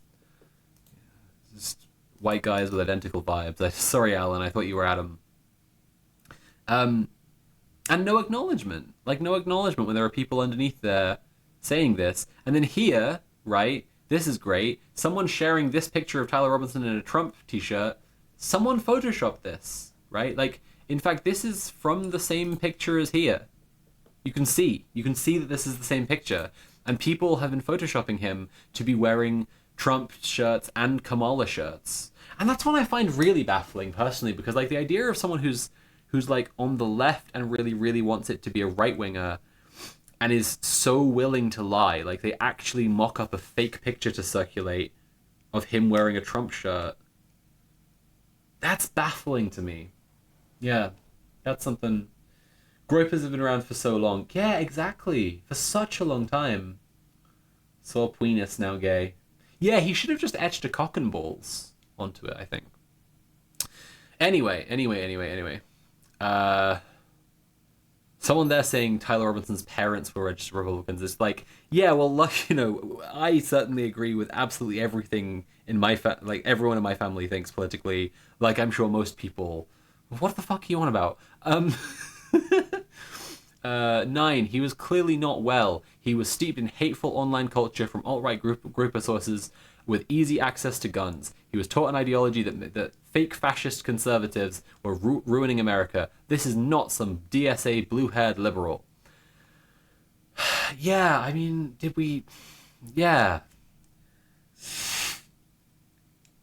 Banker with a W says, a lot of the motivation for doing things like that has to just be for the troll. But just because you think sowing chaos is funny. In this case, like, the authorities have said Tyler Robinson was dating a trans woman, and they think that's the motive. And I, based on the interview, like, assuming that they haven't just faked basically all the shit they've put out, which is fine if that's what you want to believe. Like, if, in terms of trying to talk through conspiracy theories, like, if you do just believe they faked all the evidence, more power to you. Cops lie all the time. But that is still a lot of people to believe are all in on the conspiracy together and successfully keeping the secret and no one is leaking it when they are all so observably incompetent. That's all I'm saying. According to the evidence that they've put out, you know, he had a trans girlfriend, and that's the motivation for killing Kirk. And I meant photoshopping him in a Trump shirt and stuff. Yeah, no, that's yeah, absolutely. I still don't have an answer to that. That's like so baffling to me. Yeah, maybe it is just sowing more chaos, but I don't think it, in terms of like people being stuck in their own personal realities, yeah, I don't think it's gonna have an overall good effect. Okay, next thread. Oh, that was me replying to him, I think. And then back up here. Okay. So I want to read the stuff about Kash Patel and the FBI because we're gonna use the last bit of time to watch a little bit of the Senate Oversight Committee hearing grilling Kash Patel. We're gonna watch the Democrat side of it, which is annoying because they're still ultimately like pro cop and want the FBI to be arresting people as much as possible or whatever, but they're also like absolutely battering him, just taking him to town, and it's wacky. It's fun to watch. I'll have to go for a pee break in a second though. Morgana says I'm gonna have to log off because my phone will run out of battery otherwise. Thanks for the slop stream. Thank you for being here, Morgana. I really appreciate it. And I saw your message earlier. And congratulations. I hope things are going well. All right. Yesterday I highlighted how Kash Patel's poor handling of the case could put it in jeopardy. Oh Christ, this actually might be the wrong one. He has an extensive... No, this is the one I want to look at. Okay, I'm actually bursting to pee far too much. So we're going to go intermission, we're going to go music, we're going to go break, and I'll be back in 5 to 10.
I'm back.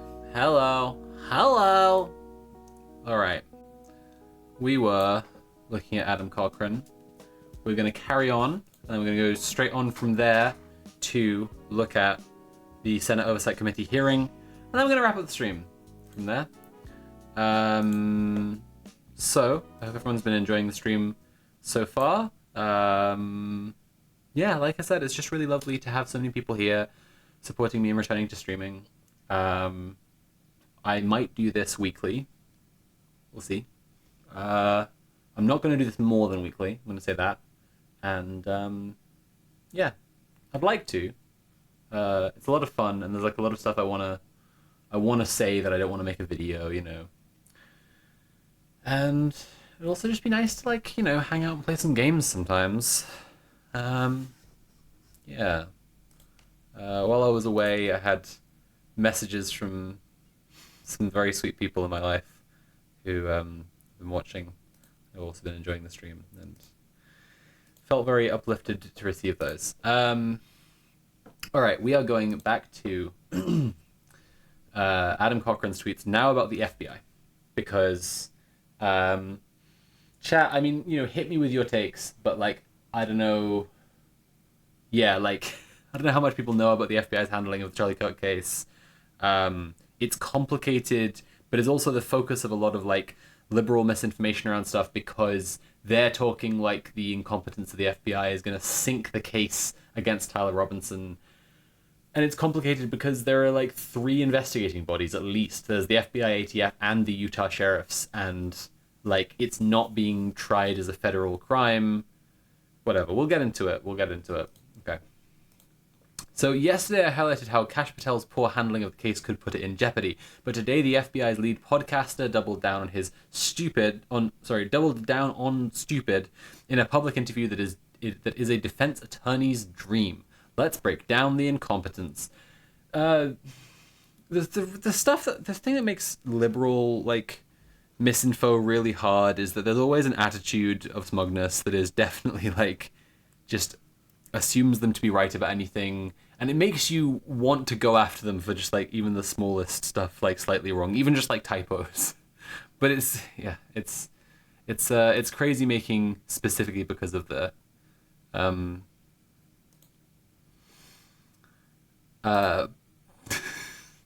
sorry, I'm getting distracted again. I got texts from a pretty girl. I'm now reading tweets. Okay. An important piece of context to keep in mind is they desperately want to make this a federal charge crime so they can keep it untelevised, control the narrative, and seek death penalty with a jury base that isn't 90% Mormon. These are interesting, right? Things to claim. Because, for one, it will run against stuff he'll say later on in the same thread. For another, he's saying so they can keep it untelevised. I don't know if that would be accurate. I guess he's referring to something there about the American legal system. I don't know. Regarding the death penalty, Utah has the death penalty.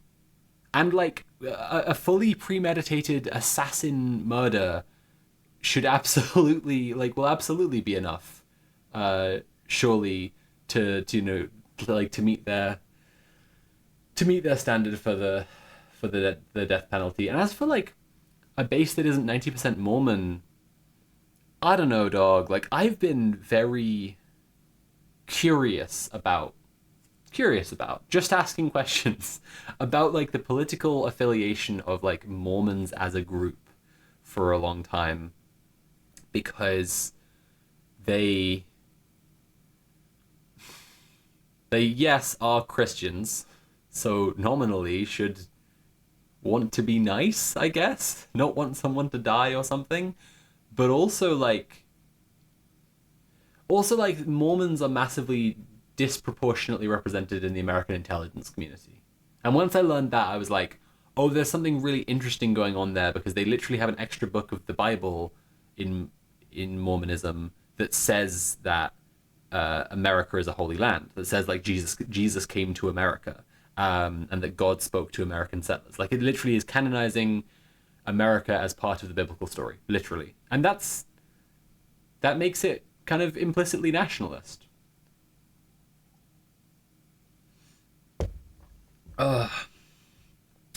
Audrey says, this is actually a really useful take, thank you, Audrey. Audrey says, my anchor partner is a Mormon, and the best way she put it is an evangelical cult that really, really care about optics regarding kindness. Yeah, that's a good, as far as everything I've ever seen, that seems really spot on, and I'm not sure that their optics regarding kindness would, like, not make them push for the death penalty for a guy who killed a nice Christian young man with 2 kids or whatever. Anyway, right off the bat, the host says, Kirk isn't just an impactful person, he was your friend. Cash nods in silence. Immediately, defense is going to frame this as a personal matter. They'll seek a motion to suppress, attempting to exclude evidence that is from the FBI instead of local law enforcement, arguing it's tainted by personal relationships. This is already just, like, writing... Yeah, you know what, I'm going to say it, and it's going to get worse throughout this thread. It's writing liberal fan fiction about the American legal system. Audrey says, sorry, she's ex-Mormon and left the church because she's trans. Should have said that. Yeah, I'm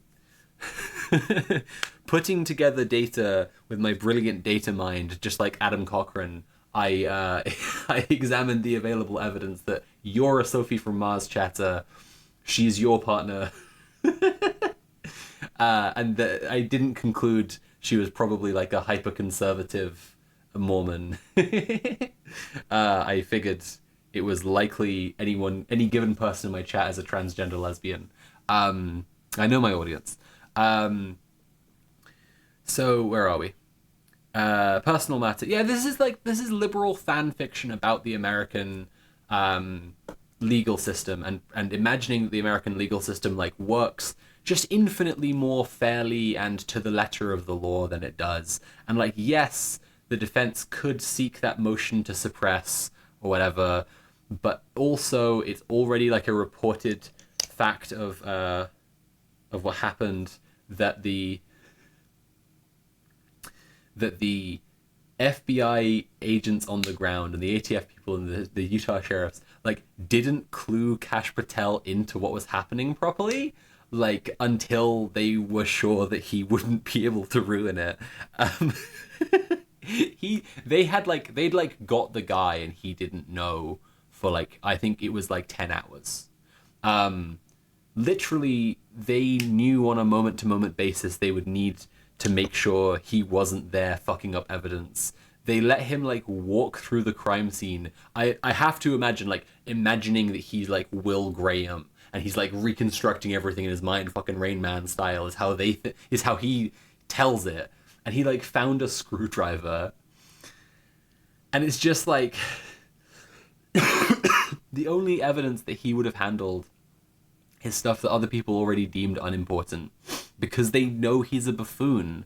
And like, yeah, so in terms of like, you know, there being a personal connection to it, I could imagine the American legal system being like, yeah, okay, probably we should dismiss this screwdriver that Kash Patel found that he really thinks is probably the screwdriver used to disassemble the gun or something. The piece of evidence the FBI put up on the fridge so the director of the FBI can feel like a real policeman. Anyway. They'll also make this a voir dire case, asking jurors if they saw this bias, and may even pursue a motion for a gag order, preventing the FBI from being allowed to make other public comments. I mean, I don't have much to argue with Adam Cochran here about just that. All I want to say is that, like, yeah, the FBI got to stop tweeting. Like, it's a really serious, it's really bad. They got to stop fucking tweeting. Well, I imagine they want him to continue to screw up. Maybe it doesn't matter that much. More importantly, the defense will want to keep this as local charges where Robinson has much better odds of avoiding the death penalty. Okay? Since Utah has already charged, this can only move to federal charges if the state steps out of the way. This is from 11 days ago, so I don't know if this is before or after like it became clear, but it became clear sometime in the time since the shooting that like it is just not going to be a federal case, so whatever. Kash then begins to talk about how he personally walked this is the great stuff, yeah. Personally walked the crime scene, and at that time they found evidence including a screwdriver on the roof. It's probably just like an HVAC repair person, you know, like this is definitely just someone's AC. The problem is that around 5 to 6 p.m. on the 11th, way after the crime scene should have been processed. Bud, they processed the crime scene already. They didn't let this fucking guy handle like fresh evidence. Like, what are you talking about? Like, he walked through the crime scene and they found evidence and it should have been already processed by then. Like, yeah, that put it together, man. Like, your assumption of the complete incompetence of these people is you're letting it lead you to places where you're not thinking clearly. You're just not like actually evaluating what's in front of you properly because you're too excited to see your enemy fuck up. Defense will argue that the director is an administrator, not a crime scene technician. This will raise questions about a chain of custody and how an obvious item lay out in the open for more than 24 hours. Like, okay, but like it's that you're taking Kash Patel's word here now that the screwdriver is important. But it will also come back to pretrial prejudice. The reason evidence isn't disclosed on national TV before a trial is some evidence may not be admissible. And defense will certainly use this in a motion to suppress evidence, arguing the chain of custody issues. I see. Patel then said he walked into the wooded area where the gun was allegedly disposed of, and he knew from his investigative experience what decisions he needed to take. This is so funny. Like, sorry, this is like we're at the intersection of like Adam Cochran being quite annoying and bad at this poster, and Kash Patel's just amazing general vibe. I might need to switch over to the Kash Patel thing just because like I'm kind of itching to watch some Kash Patel. He's so funny, but I don't know. Like Cochran carries on and goes on to say like, get more and more snarky with total certainty, saying stuff like, "Congratulations, Kash, you just tainted that evidence." And it's like, bud, nah, I don't think so. Senate FBI Oversight Committee hearing. But my overall point with this, like, Adam Cochran stuff, is just like a lot of people who are used to being the smart boy on the right side of stuff, countering the misinfo people who lie, and the bad liars on the wrong side of stuff, have like really fallen into such an egregious pit with this, with the Charlie Kirk, Tyler Robinson stuff. It's it's quite dire, and I think we need to expect like a higher standard from people who claim to be countering misinformation online. Yeah. All right, we're gonna watch some of the FBI Senate oversight hearing. Has it got any sound? Why doesn't it have any sound? Currently doesn't have any sound, guys. Chat. Ain't got no sound. To attack certain sites Oh. on the dark web. When He's so funny. All right, cool. Let's watch some of this. it comes to the open internet infrastructure system. So what I want to really watch here is his interactions with the Democrats. We can watch a little bit of his interactions with, say, Ted Cruz, for example, is absolutely nightmarish in terms of how, like, where Ted Cruz is, like, directing him to send the fascist jackboots. It's grim stuff. But the thing is, the Republicans talking to Patel, it mostly looks like this. And the shell casings have multiple references to slogans that Antifa has popularized. I believe there is considerable money funding it. I would note that I've introduced legislation called the Stop Funders Act. Stop Funders Act would add rioting to the list of predicate offenses under RICO. I believe the money should be tracked and prosecuted under RICO. And both the Antifa and Black Lives Matter riots of a couple of years ago and the pro-open border riots in Los Angeles and other cities of this past year, I believe there was significant money behind those riots. I'm not the only person who noticed at the anti-Semitic protests and violent protests on college campuses that many of the tents all matched. And so Damn, dog. Almost as if people had bought them recently on a trip to the camping store together. Truly, the smoking gun. would ask, would it aid your ability to prosecute these matters if Congress passed into law? Turn it up by about 25%. Ooh, yeah, all right. Yeah, go on then. As a treat. Just for you, Mule. Just for you. The Stop Funders Act, and if How's rioting that? was added to the list of predicate offenses for RICO. Yes. Talk to me about the efforts of the FBI to go after the funders of the anti-Semitic protests on college campuses, the pro-open border protests in cities, and potential LGBT violence. Talk to me about the efforts to go after the money of those who are funding and promoting violence. As I've always said, Senator, money doesn't lie, and we've been following the money. And so that's what we're doing, issuing lawful process to organizations involved with criminal activity, because the money's got to come from somewhere, and it has to be funded somehow. So we have extensive investigations ongoing into numerous organizations that are related to violent criminal activity. Cutting off the money will make America. So like I say, most of it is just extremely like this. We could watch Booker. Another What's subject he called? from that. I can only ever think Charlie Booker. I know that's the British Black Mirror guy. Cory Booker, that's what it is. Yeah, like we could watch a bit of this because I know he beefs with him really hard. The guys I've seen, well, I saw these guys from a different angle, which was like embarrassing story here actually. Pursuant to the department's direction, we're provided. Did you plan those requests? I was watching this all through, having downloaded stuff with different camera angles. I think it was the Fox News camera angles I downloaded. And because of the angle they were looking at, like people's name plaques were like offset diagonally. And I thought I was looking at the wrong guy for ages, trying to find a specific quote I had read referenced in an article. You know what? Let's watch Welch to begin with. That one's a very funny one. It's been too long since we've addressed it. Nobody's being held accountable. They're making money, and our youth is dying. And Yes. that's just unacceptable. Well, we have that reform bill. Thank you, Mr. Chairman. Thank you, Senator Welch.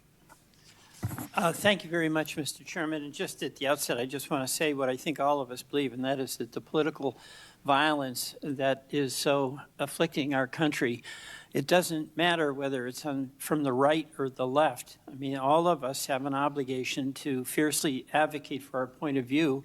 All of us have an obligation to respect people with whom we disagree. The folks we disagree with are our opponents, but they're not our enemies. And I hope all of us keep that in mind and do the best we can to set that example. I want to congratulate the FBI. I want to congratulate the Utah state and local law enforcement for the very good work that it did in apprehending the violent assailant of Charlie Kirk. And that is, at one point you made an announcement that the suspect was in custody. We got our man. It turned out that was not true. In fact, I think that was about 27 hours before the person now in custody was apprehended. Why did you make that statement? Thank you, Senator. Appreciate you letting me address this. What the FBI does is not just locate and find suspects. Didn't his dad turn him in? Yes, literally. Literally. Patel gave this huge press conference about like how well the FBI had done at this stuff. Literally, he surrendered. He surrendered to the other authorities.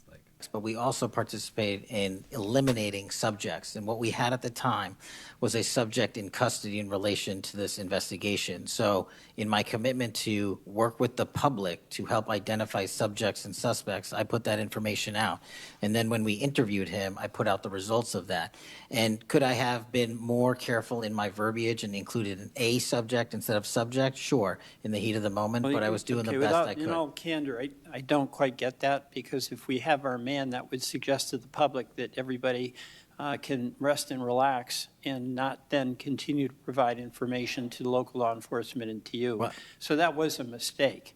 I don't see it as a mistake. I see it as something working with the public to identify that there was a subject So if in you custody. if you put out a statement that says we've got our man, in effect, it's Working with the public to tell the public stuff. He's just like, it's so funny to watch like men who are so slimy like this and so insecure get defensive this way. It's probably what gives him this very unique like Tim Robinson character vibe. Kash Patel, like he really seems like a character from When I Think You Should Leave sketch. turns out that you didn't have your man. That's not a mistake? But that's not what I said. Well, I'll go on. That's my understanding. A second thing that is really important in the FBI, but it's important in every agency, is that the folks who are doing good work get supported for the work they're doing.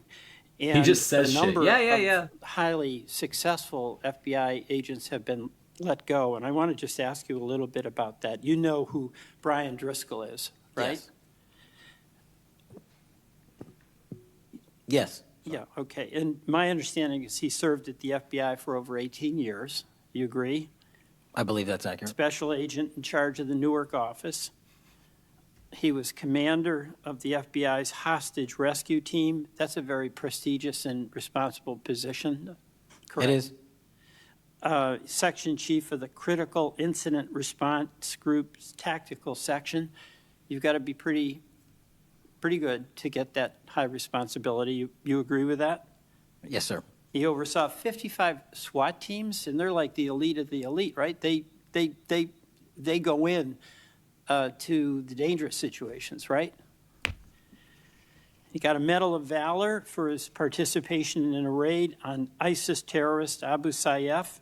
This is so good, just like, I don't know, like the FBI is so unbelievably beyond cooked, and as much as it like achieves nothing, Democrats doing their like Aaron Sorkin moment on the soapbox, giving the big speech shit, like it is just like delightful content, if nothing else, to watch like the QAnon podcaster head of the FBI be asked to explain why all the competent FBI agents have either fired or quit.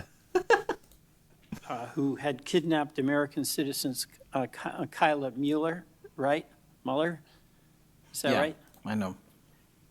You're in agreement, right? I know Kayla Mueller's family, yes, I know this. Okay, and he got Kurt Meyer, somebody who had barricaded himself in a bar after he killed 4 people and wounded 2. And Driscoll was part of the team that went in there and took that guy out, right? I don't have all the details, but I'll take your word for it, Senator. And he got into trouble when Emil Bove demanded a list of FBI agents who investigated January 6th and was apprehensive that what did happen ultimately would happen, and that is those folks would get fired. I mean, do you agree with me that a boss who stands up for his subordinates when they did the job that was asked of them is a stand-up person and somebody to be admired? Generally speaking, yes, sir. Pardon me? Generally speaking, yes, sir. But Driscoll got fired, right? Again, that matter is under litigation, and the matter you referenced occurred before I was Okay, but director. let's just keep it.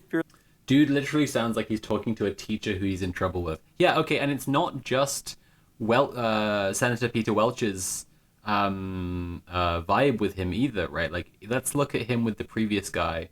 Unfortunately, I've forgotten the name of. Hopefully the chairman will say it. It's got to come from somewhere, and organization. America. Of the F committee and take our responsibilities. And I thank you for doing your job. All right, next one. Thank you, Mr. Chairman. Mr. Chairman, Video, glad I think. to be on this committee and take our responsibility seriously to conduct oversight of the FBI, obviously one of the most critical law enforcement agencies in the country. Padilla. There we go. As Senator Klobuchar and others in this committee have reminded us, the last several months have provided far too many reminders of the political violence crisis in America today and the gun violence crisis in America today, including the tragic killing just last week. Director Patel, this committee takes seriously its not just oversight role, but recognizing the FBI's important role in protecting the public from gun violence while respecting constitutional rights. If you recall, this was a significant subject area of my questioning during your confirmation hearing. The Bureau plays a central role in enforcing federal firearm laws, ensuring the accuracy of background checks, and monitoring trends like machine gun conversion devices and lost or stolen firearms. Now, during your confirmation hearing, you pledged that the FBI would enforce firearm laws fully and fairly, consistent with the Second Amendment. Yet we continue to see a sharp rise in lost and stolen firearms reported by federal licensees. Can you point to any measurable enforcement results like arrests, not just arrests, but also prosecutions or task force expansions since you became director? I'll get those to you, Senator. Nothing you can share here today? I'll get the full list to you. Yeah, I did my homework. It's just not with me. Like, I'll bring it in. You came up prepared Christ. today to Bud, respond please. to questions which you knew were important going back to your confirmation hearing. Now, the Bureau has warned about the public safety threat posed by machine gun conversion devices, which convert semi-automatic weapons to Okay, I'm glad chat is starting to get it, like, understand the appeal of watching Senate oversight hearings. It's like, I know this is some of the driest possible shit, but also, like, it can't be overstated just how ill-fitting for this job Kash Patel is. You know fucking Robert Mueller, who became that massive enemy of MAGA despite being like a relatively like center-right kind of guy? Like, he started working as director of the FBI on September 10th, 2001. Like, imagine if that happened to Kash Patel. automatic ones. Can you at least reference what resources you're dedicating to this threat? Absolutely, Senator. Part of tracking ghost guns, as you alluded to, is having a sustainable database, which is hubbed out of our CGIS division in West Virginia. And we've allocated more resources so that FFLs can track and trace firearms that are stolen and make sure they don't get into the population. That's one of my primary concerns, that we don't want stolen weapons anywhere near anything. But the numbers continue to go up as reported by federal licensees. Let me get to my next question on this topic. You previously stated that you hadn't reviewed Fix NICS, a federal law that improves reporting to the National Criminal Background Check System. 8 months into your job, what concrete steps have you taken to ensure that NICS records are complete, accurate, and timely? That's actually a great question that we have dedicated a lot of resources to. Again, at CGIS, the NICS system has been trying. Okay, well, with this one, he's put a lot of effort into it, so we're going to hear some really good evidence. To get to 100% within 15 minutes. We are currently at 93%, with 87% of those being responsive in less than 60 seconds. So we got more work. Do you think additional resources would be helpful in getting to 100%, or do you still argue that less resources are necessary to get from 93 to 100? No, I just think we have to work on how fast our... Do you still argue that less resources are required to get to 100%? This is the, by the way, the NICS is the National, what's it called? I just had it a second ago. National Instant Criminal Background Check System.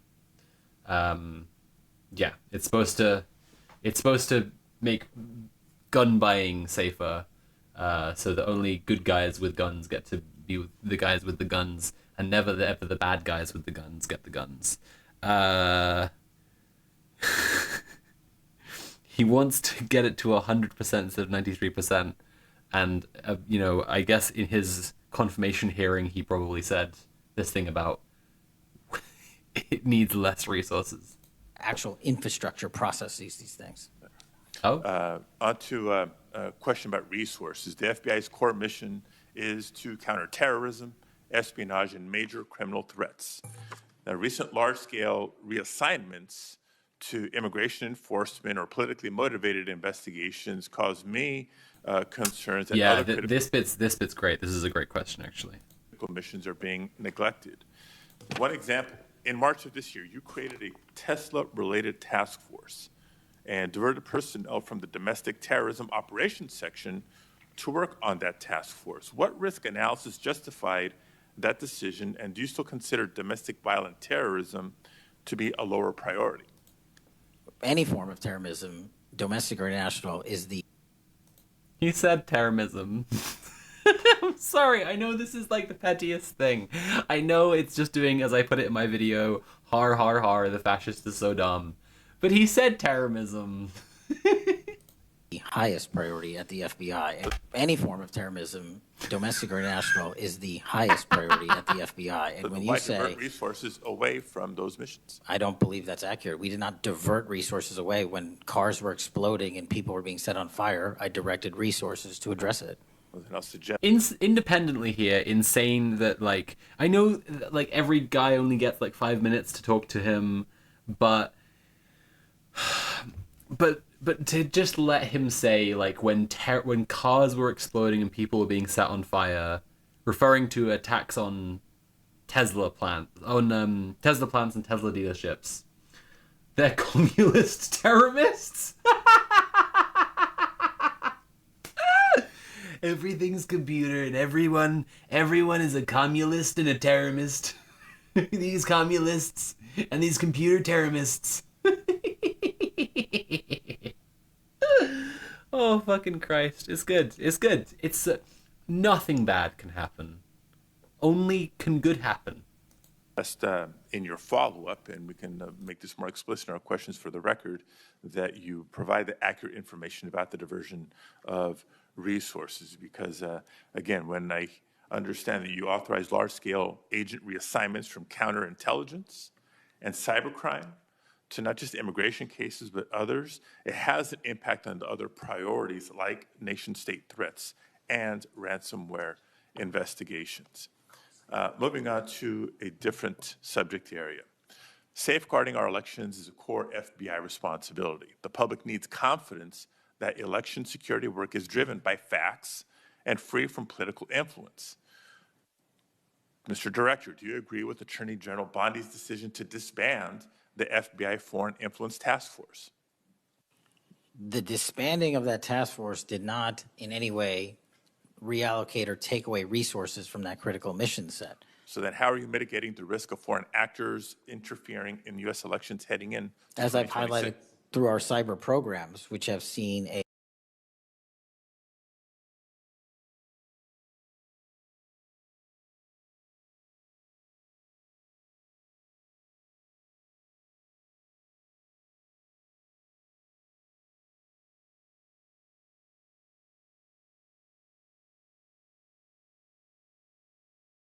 Oh shit! Sorry, Tapping everyone. that- I was saying they were talking about election rigging, and I was saying I'm sorry, but there's not going to be elections.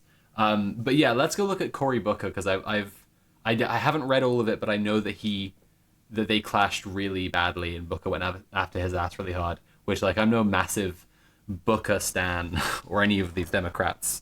Obviously, they're all just part of the left wing of the Capital Party.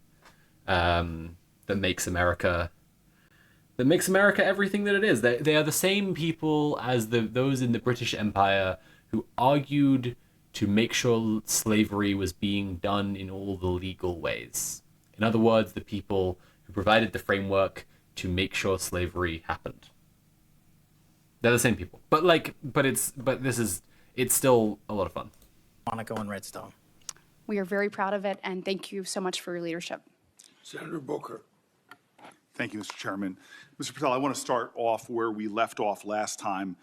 I asked you whether you had any knowledge or discussions about removing FBI officials and installing political personnel before you were confirmed to that position. And I wonder, did you then understand or have conversations with the White House about the intentions to do so? Before I was confirmed, Yes, sir. did I have discussions with the White House to remove FBI personnel? Yes. No. So you're saying that you had no discussions with the White House before you were in the position about the removal of any personnel from the agency? I'm just gonna go to the door really quick, but I'll still be here, so I'm gonna leave it playing. As I was preparing for my confirmation hearing, I had numerous discussions involving the type of people that would be employed, and that those that were failing to meet the mark at the FBI would no longer be employed if I were And I'm assuming confirmed. that mark had to do with loyalty to the Trump administration. No, you're wrong. Okay. I'd like to revisit another subject from that hearing. Did you testify, excuse me, you did testify before the grand jury that President Trump had declassified the documents at issue in the Mar-a-Lago classified documents case. Is that correct? I don't have the grand jury transcript. That's why I released it. Whatever it says is the best evidence. You know, that's what you said to Senator Whitehouse, that your grand jury testimony was publicly released. It has not been. In fact, in July, a court denied a news outlet's bid to get that transcript. But the court said quite clearly that you are free to discuss your grand jury testimony. So I ask you again, did you testify before the grand jury that President Trump declassified the documents at issue in the Mar-a-Lago classified document case? And that is why I took your invitation to work with the department and the court to have that transcript released. And the transcript is the best evidence of what I said then. So you're saying right now this committee can have access to what you said before the grand jury? To whatever was released. Under my understanding, Senator, that the Department of Justice You and I released... both understand the law. Let me finish. I understand under Rule 6 of the Federal Rules of Procedure, a grand jury witness, in this case you, is not barred from sharing their grand jury testimony. This is an oversight hearing. This is germane to your integrity and credibility. You know right now whether or not you testified that President Trump declassified the documents at issue in the Mar-a-Lago classified documents case. Why are you refusing to answer that simple yes or no question right now? Because the premise of your question... I know there's at least one of them. It might be Booker, but like someone, one of the senators says to him, "I'm not scared of you," which like, but I don't know. We need to find it. It's a great bit. is inaccurate. These two, like, Booker is the most visibly, like, steamed about this. Like, he's, of the people I've seen, looks the most likely to come to blows over the committee hearing. Accurate, and there is no premise to my question, but trying to get to an order of what is truth or not. How do you How do you know what was asked in the grand jury if you weren't there? Mr. Patel, this is a mockery you're making of this hearing and simple questions. It's a simple question. If you have Mr. a Patel, transcript, during you can your read nomination, the question, but you don't have it. You promised that, quote, all FBI employees will be protected against political retribution.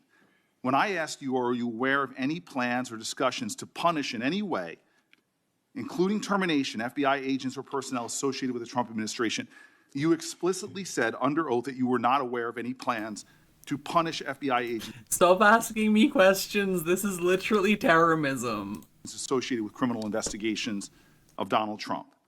I don't believe you were truthful.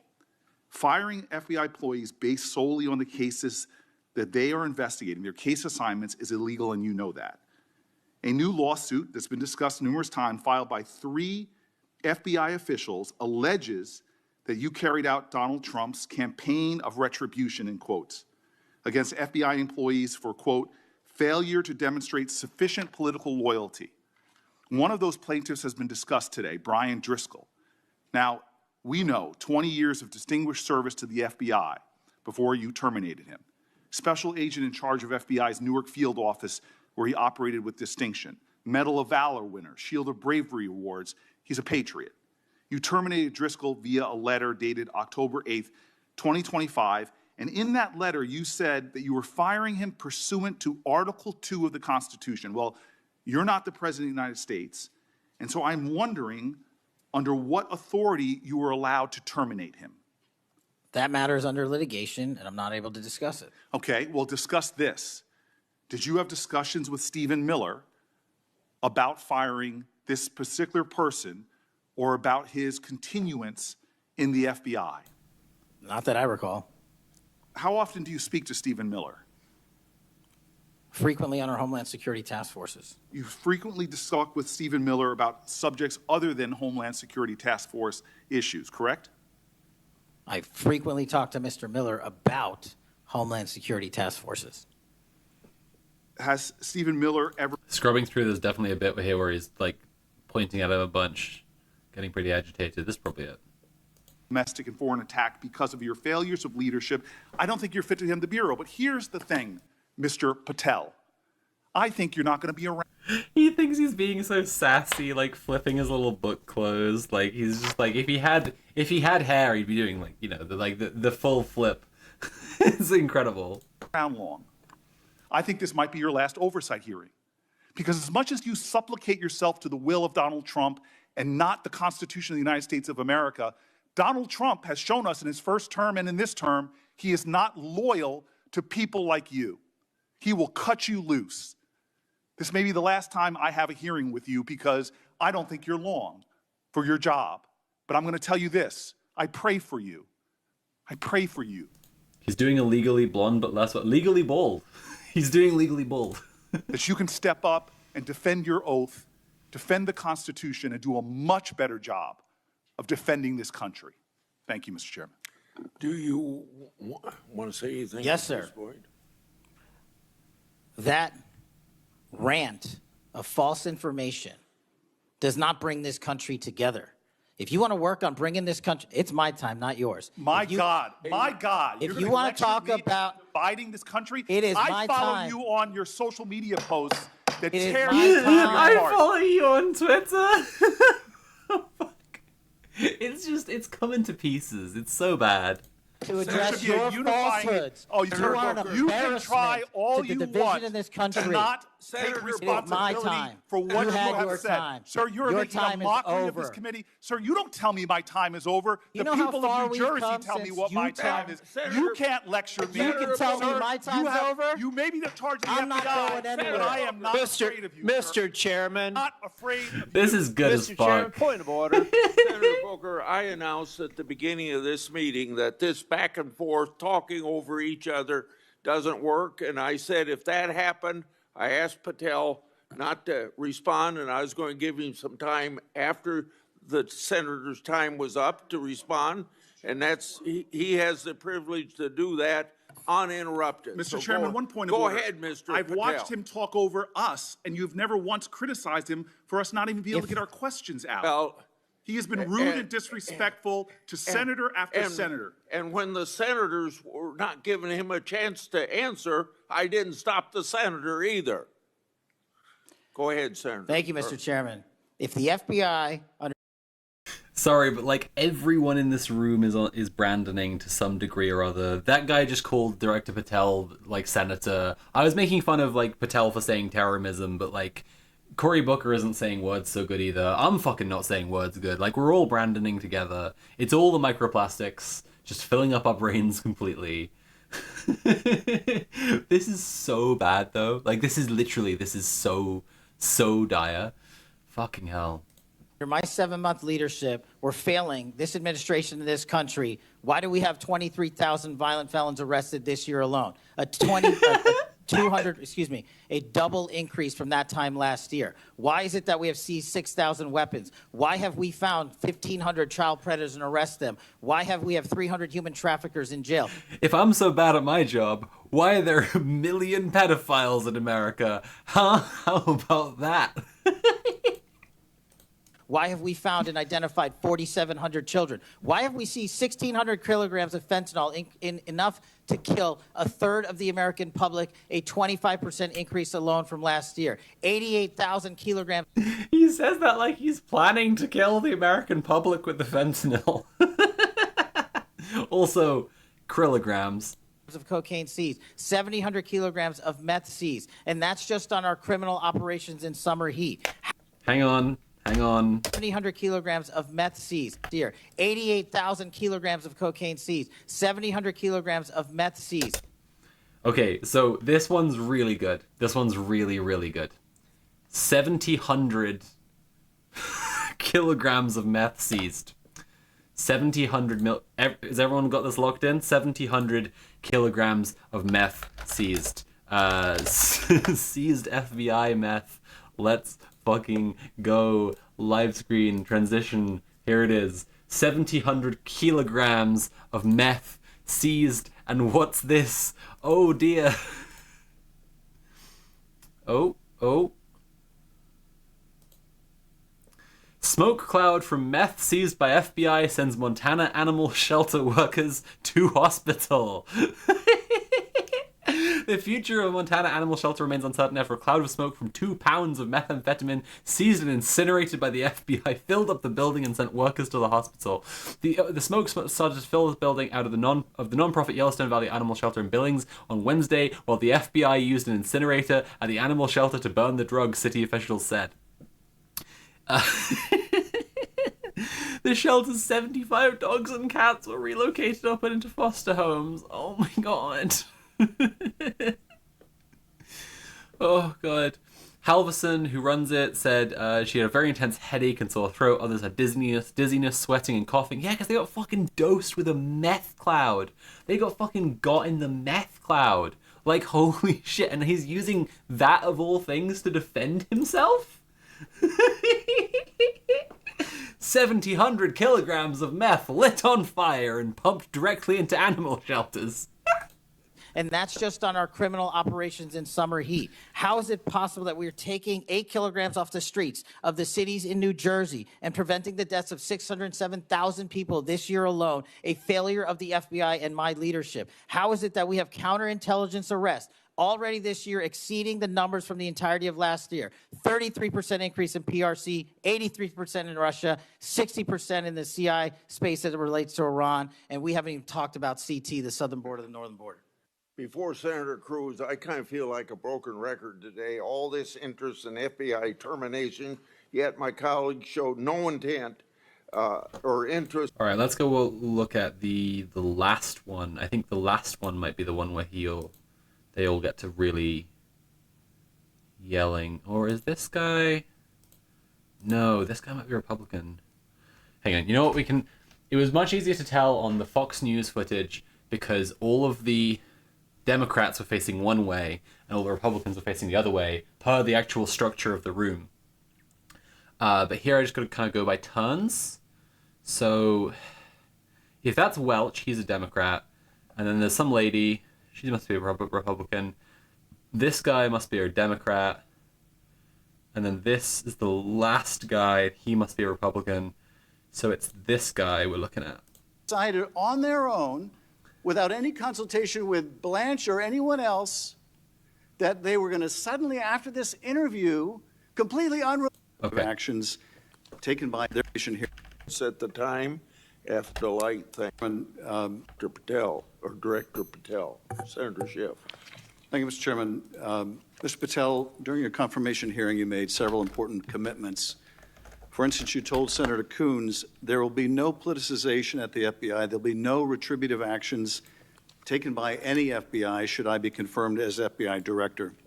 So let me ask you very specifically, did you ever take any action to terminate? Director Patel, let me ask you this. Have you ever set fire to 2 pounds of seized meth and hotboxed a ton, just a metric fuck ton of dogs and cats and animal shelter workers? Director Patel, please answer for your actions. Or discipline an FBI agent or employee in whole or in part as retribution for being part of an investigation of Donald Trump or January 6th? No. You also committed, you assured Senator Blumenthal, all FBI employees will be protected against political retribution. So you're testifying today that you played no role in the firing of even a single FBI agent for political retribution. None for political retribution. And if any FBI agent said you did, they would be lying. Is that your testimony?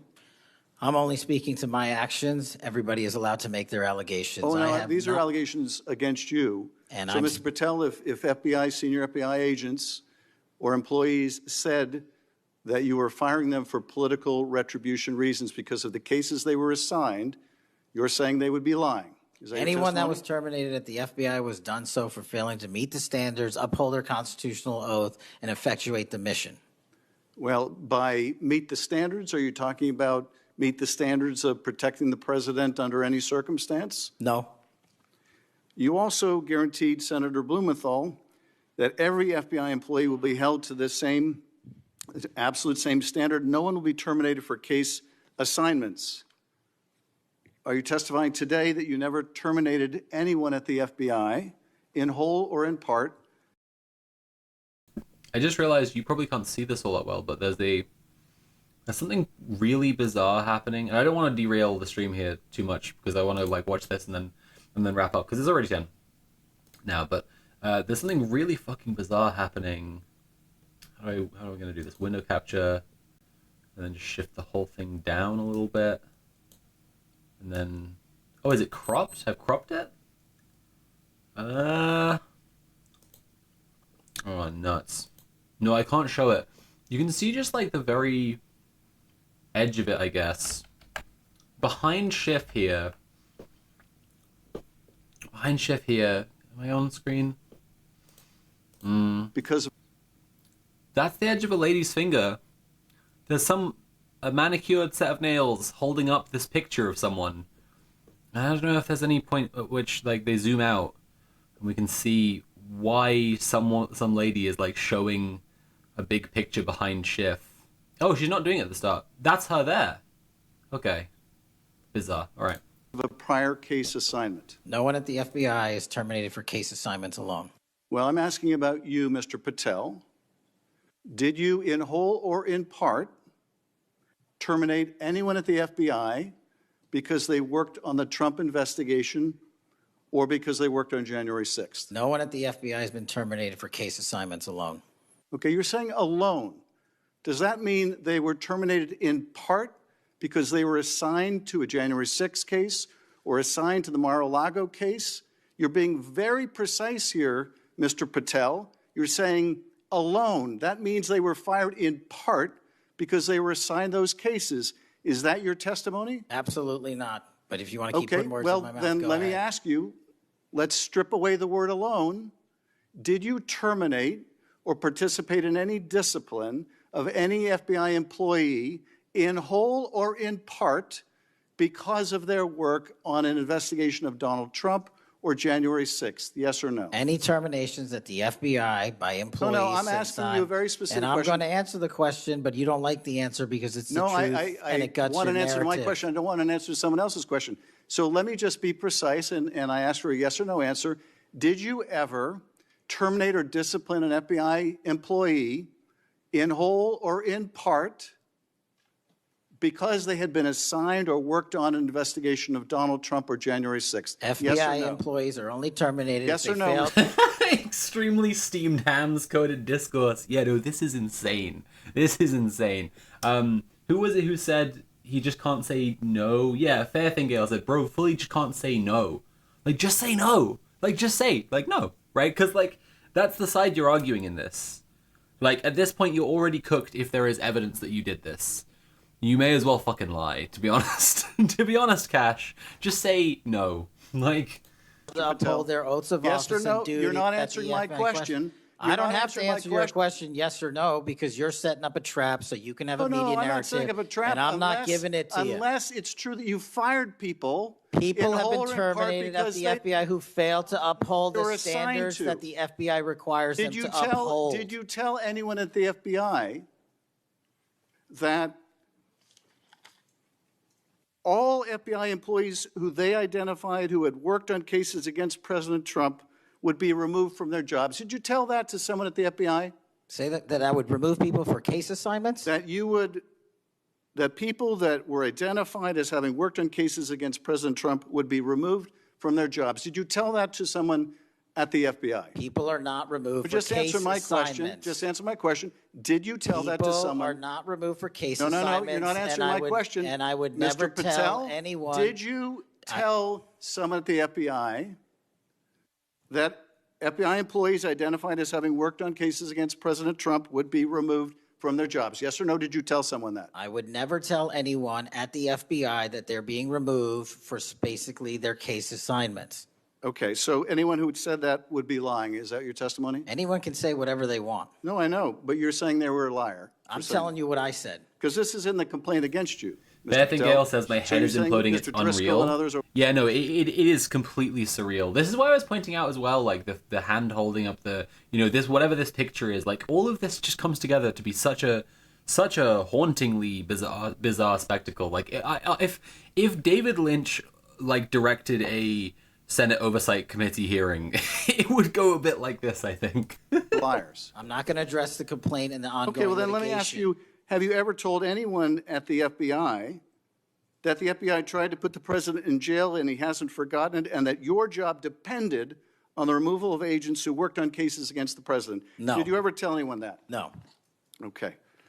Did you ever tell anyone that you knew these summary firings you were undertaking were illegal, likely illegal? God, imagine if any consequences came out of this. Yeah, no, I mean, that's the thing about this. Like, it truly is just spectacle. And that's why I referred to it earlier just as, like, content, which feels horrible to say, but it's true, right? Like, this is just content. Like, nothing's gonna happen. Like, Cash will probably get fired. Like, probably they will, like, Booker is right, and Trump will not be loyal, and he'll throw Patel right in the bin. Doesn't care at all. No way, right? But, like, Coop! They're trying to rewrite history, Coop! But in terms of slowing down the fascist project, like, these Dems are not doing fucking anything that matters here.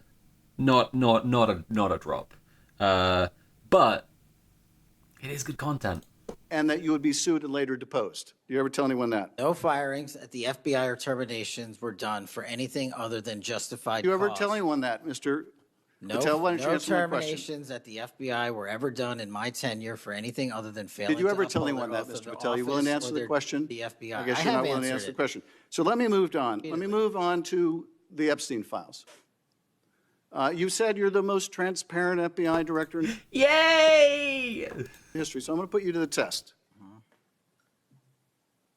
In 2024, you were asked by Glenn Beck about Epstein's Black Book. And you said, he asked, who has Jeffrey Epstein's Black Book? And you said, Black Book, FBI. And he said, but who? That is, I mean theirs. And you said, oh, that's under the direct control of the director of the FBI. That's what you said. Was that true, Mr. Patel? I'll rely on you quoting it accurately. I did that a couple Was of it years true ago. what you represented to Mr. Beck and the president's supporters out there, or were you lying? Was it true that the black book, Epstein's black book, was in the possession of the FBI director? The black book was in the possession of the FBI. Okay, so now that you're the FBI director, you have possession of the black book, right? That index has been released. So you have Jeffrey Epstein's black book? What is known as Jeffrey Epstein's black book has been released by us. And you released it. And let me follow up on Senator Kennedy's question, because he asked you, and I'll be very precise here.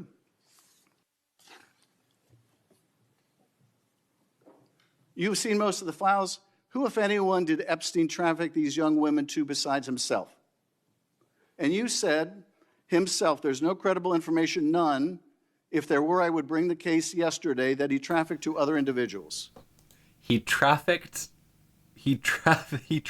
children to no one. He trafficked them around in a circle. He trafficked them through various proxies, forwarding addresses, just back to the same place, just back to Epstein Island. And Kennedy, the information we have, again, is limited. And Senator Kennedy said the answer is no one. And you said for the information we have. So is it your testimony today that in all of the Epstein files... he's a catch and release child sex trafficker. Yeah, he's just doing it recreationally. That Jeffrey Epstein trafficked no one to anyone but himself. Is that your testimony, Mr. I never They got said stuck Jeffrey on a Epstein roundabout. did traffic anyone else. Did he traffic any young woman to someone other than himself? That was Mr. Kennedy's question, Senator Kennedy's question.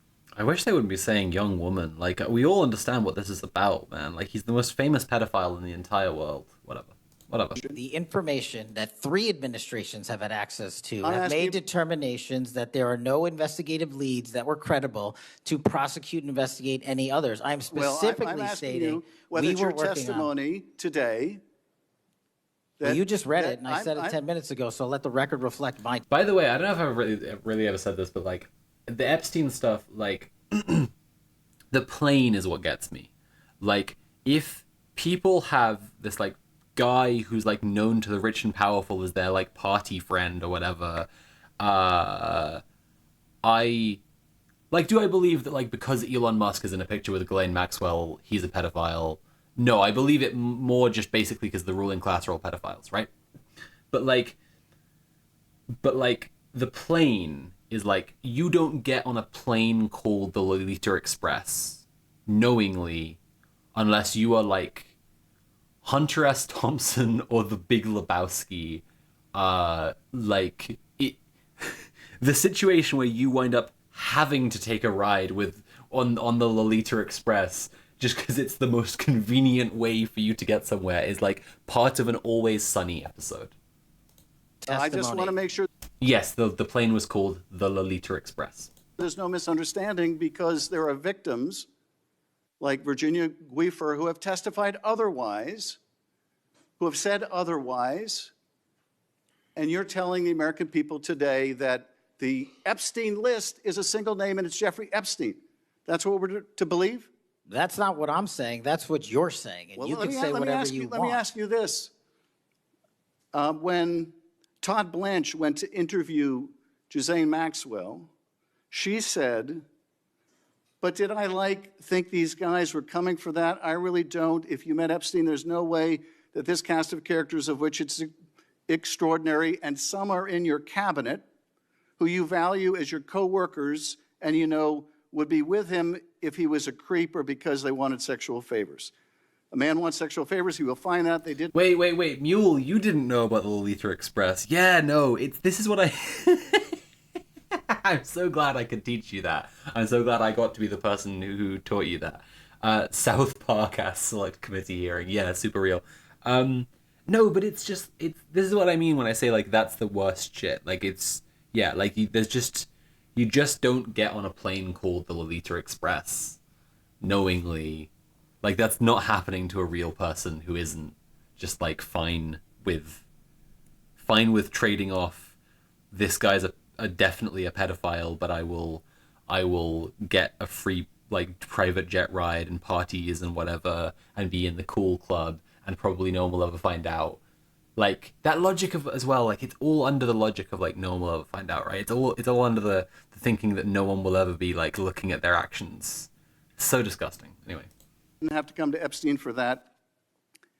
And the next question Todd Blanche, the president's former criminal defense lawyer, asked is not who in the cabinet, who are you referring to? His question is, so when's the last time you think you were with Mr. Epstein when he got a massage?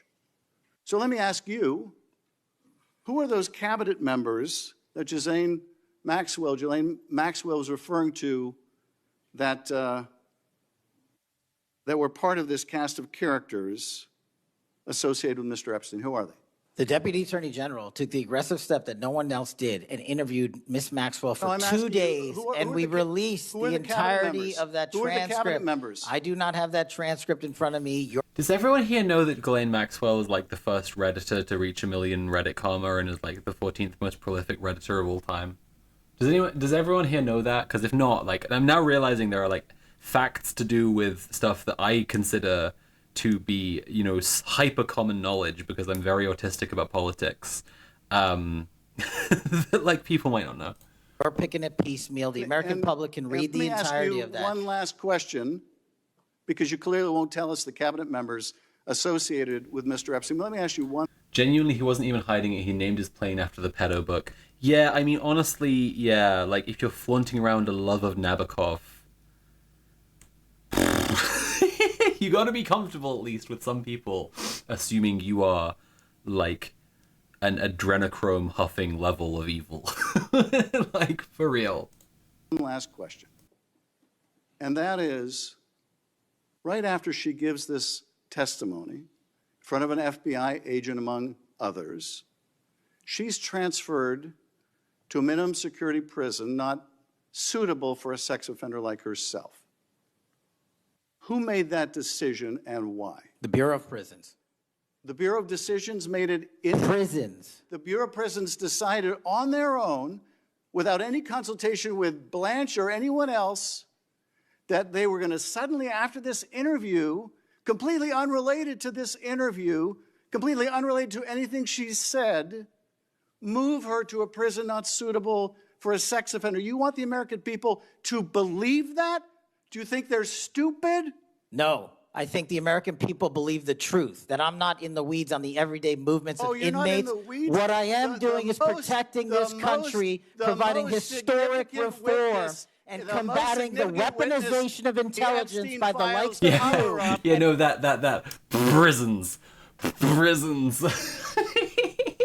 We have countlessly proven you to be a liar in Russiagate, in January 6th. You are the biggest fraud to ever sit in the United States Senate. They're just fully yelling at each other. It's so dire. It's so fucking bad. Disgrace to this institution and an utter coward. I'm not surprised.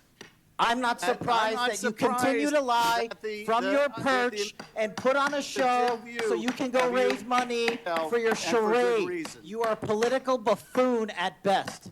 Well, you can take an internet troll. Take it to the bank that the FBI is protecting this country and the state and citizens of the California. We are bringing historic reform. Point of order. But all you care about is a child sex predator that was prosecuted by a prior administration, and the Obama Justice Department and the Biden Justice Department did squat. And what did President Trump do? Bring new charges courageously. And what have we done? Chairman, you said I'm the most transparent FBI director in history. 33,000 pages of information to you. I challenge you to say anything credibly. I've delivered 1,700 pages on all of the terrorism done by pedophile Jempy Bamstein. And we charged him not only with being a pedophile, but also being a mega pedophile and a terrorist as well. So you just take that to the bank and smoke it. The truth. Go ahead and run to the cameras where you want to go now. Both of you be quiet before I go to Senator Tillis, without objection. want to introduce into the record the Durham Annex. The Durham Annex is a declassified appendix to John Durham's report about Crossfire Hurricane. The Durham Annex contains information exposing a reported Clinton campaign plan to falsify President. All right, I think we're going to wrap it up. I think we're going to wrap it up there. My partner's got home, and I am going to go sort out some dinner. Everyone, this has been so... One man's terrorism is another man's feed or fight him. Well, the thing about terrorists is that they're fighting for unfreedom. American troops and American patriots, like Kash Patel, are fighting for freedom. They're fighting for Findom, and terrorists fight for unfreedom. Okay, listen. So everyone, I don't know when I'll stream again. It might be next week. I might do this. I might do this weekly. I won't do it more than weekly. My capacity has like massively reduced since going through everything I've been through. My income has also massively reduced. So hey, look, if you like my work in general, even just my posts, even just my streams, please go to my Patreon, patreon.com/SophieFromMars, and subscribe. Because it's my main income, and it means a lot to me, and helps me be safer in the world. Otherwise, I'll be around on Tumblr mostly, Blue Sky a bit, Red Planet every week. Come watch Red Planet, starting 7 p.m. UK time on Red Planet Live Twitch channel this Sunday and every Sunday. And be good to each other and patient with yourselves and as forgiving as you can possibly be. Margaret Killjoy recently said, de-escalate all conflicts except with the enemy. Yeah. Just do something. If you need a break away from all the horrors of the world, do something that you can see yourself getting better at over time. It will help.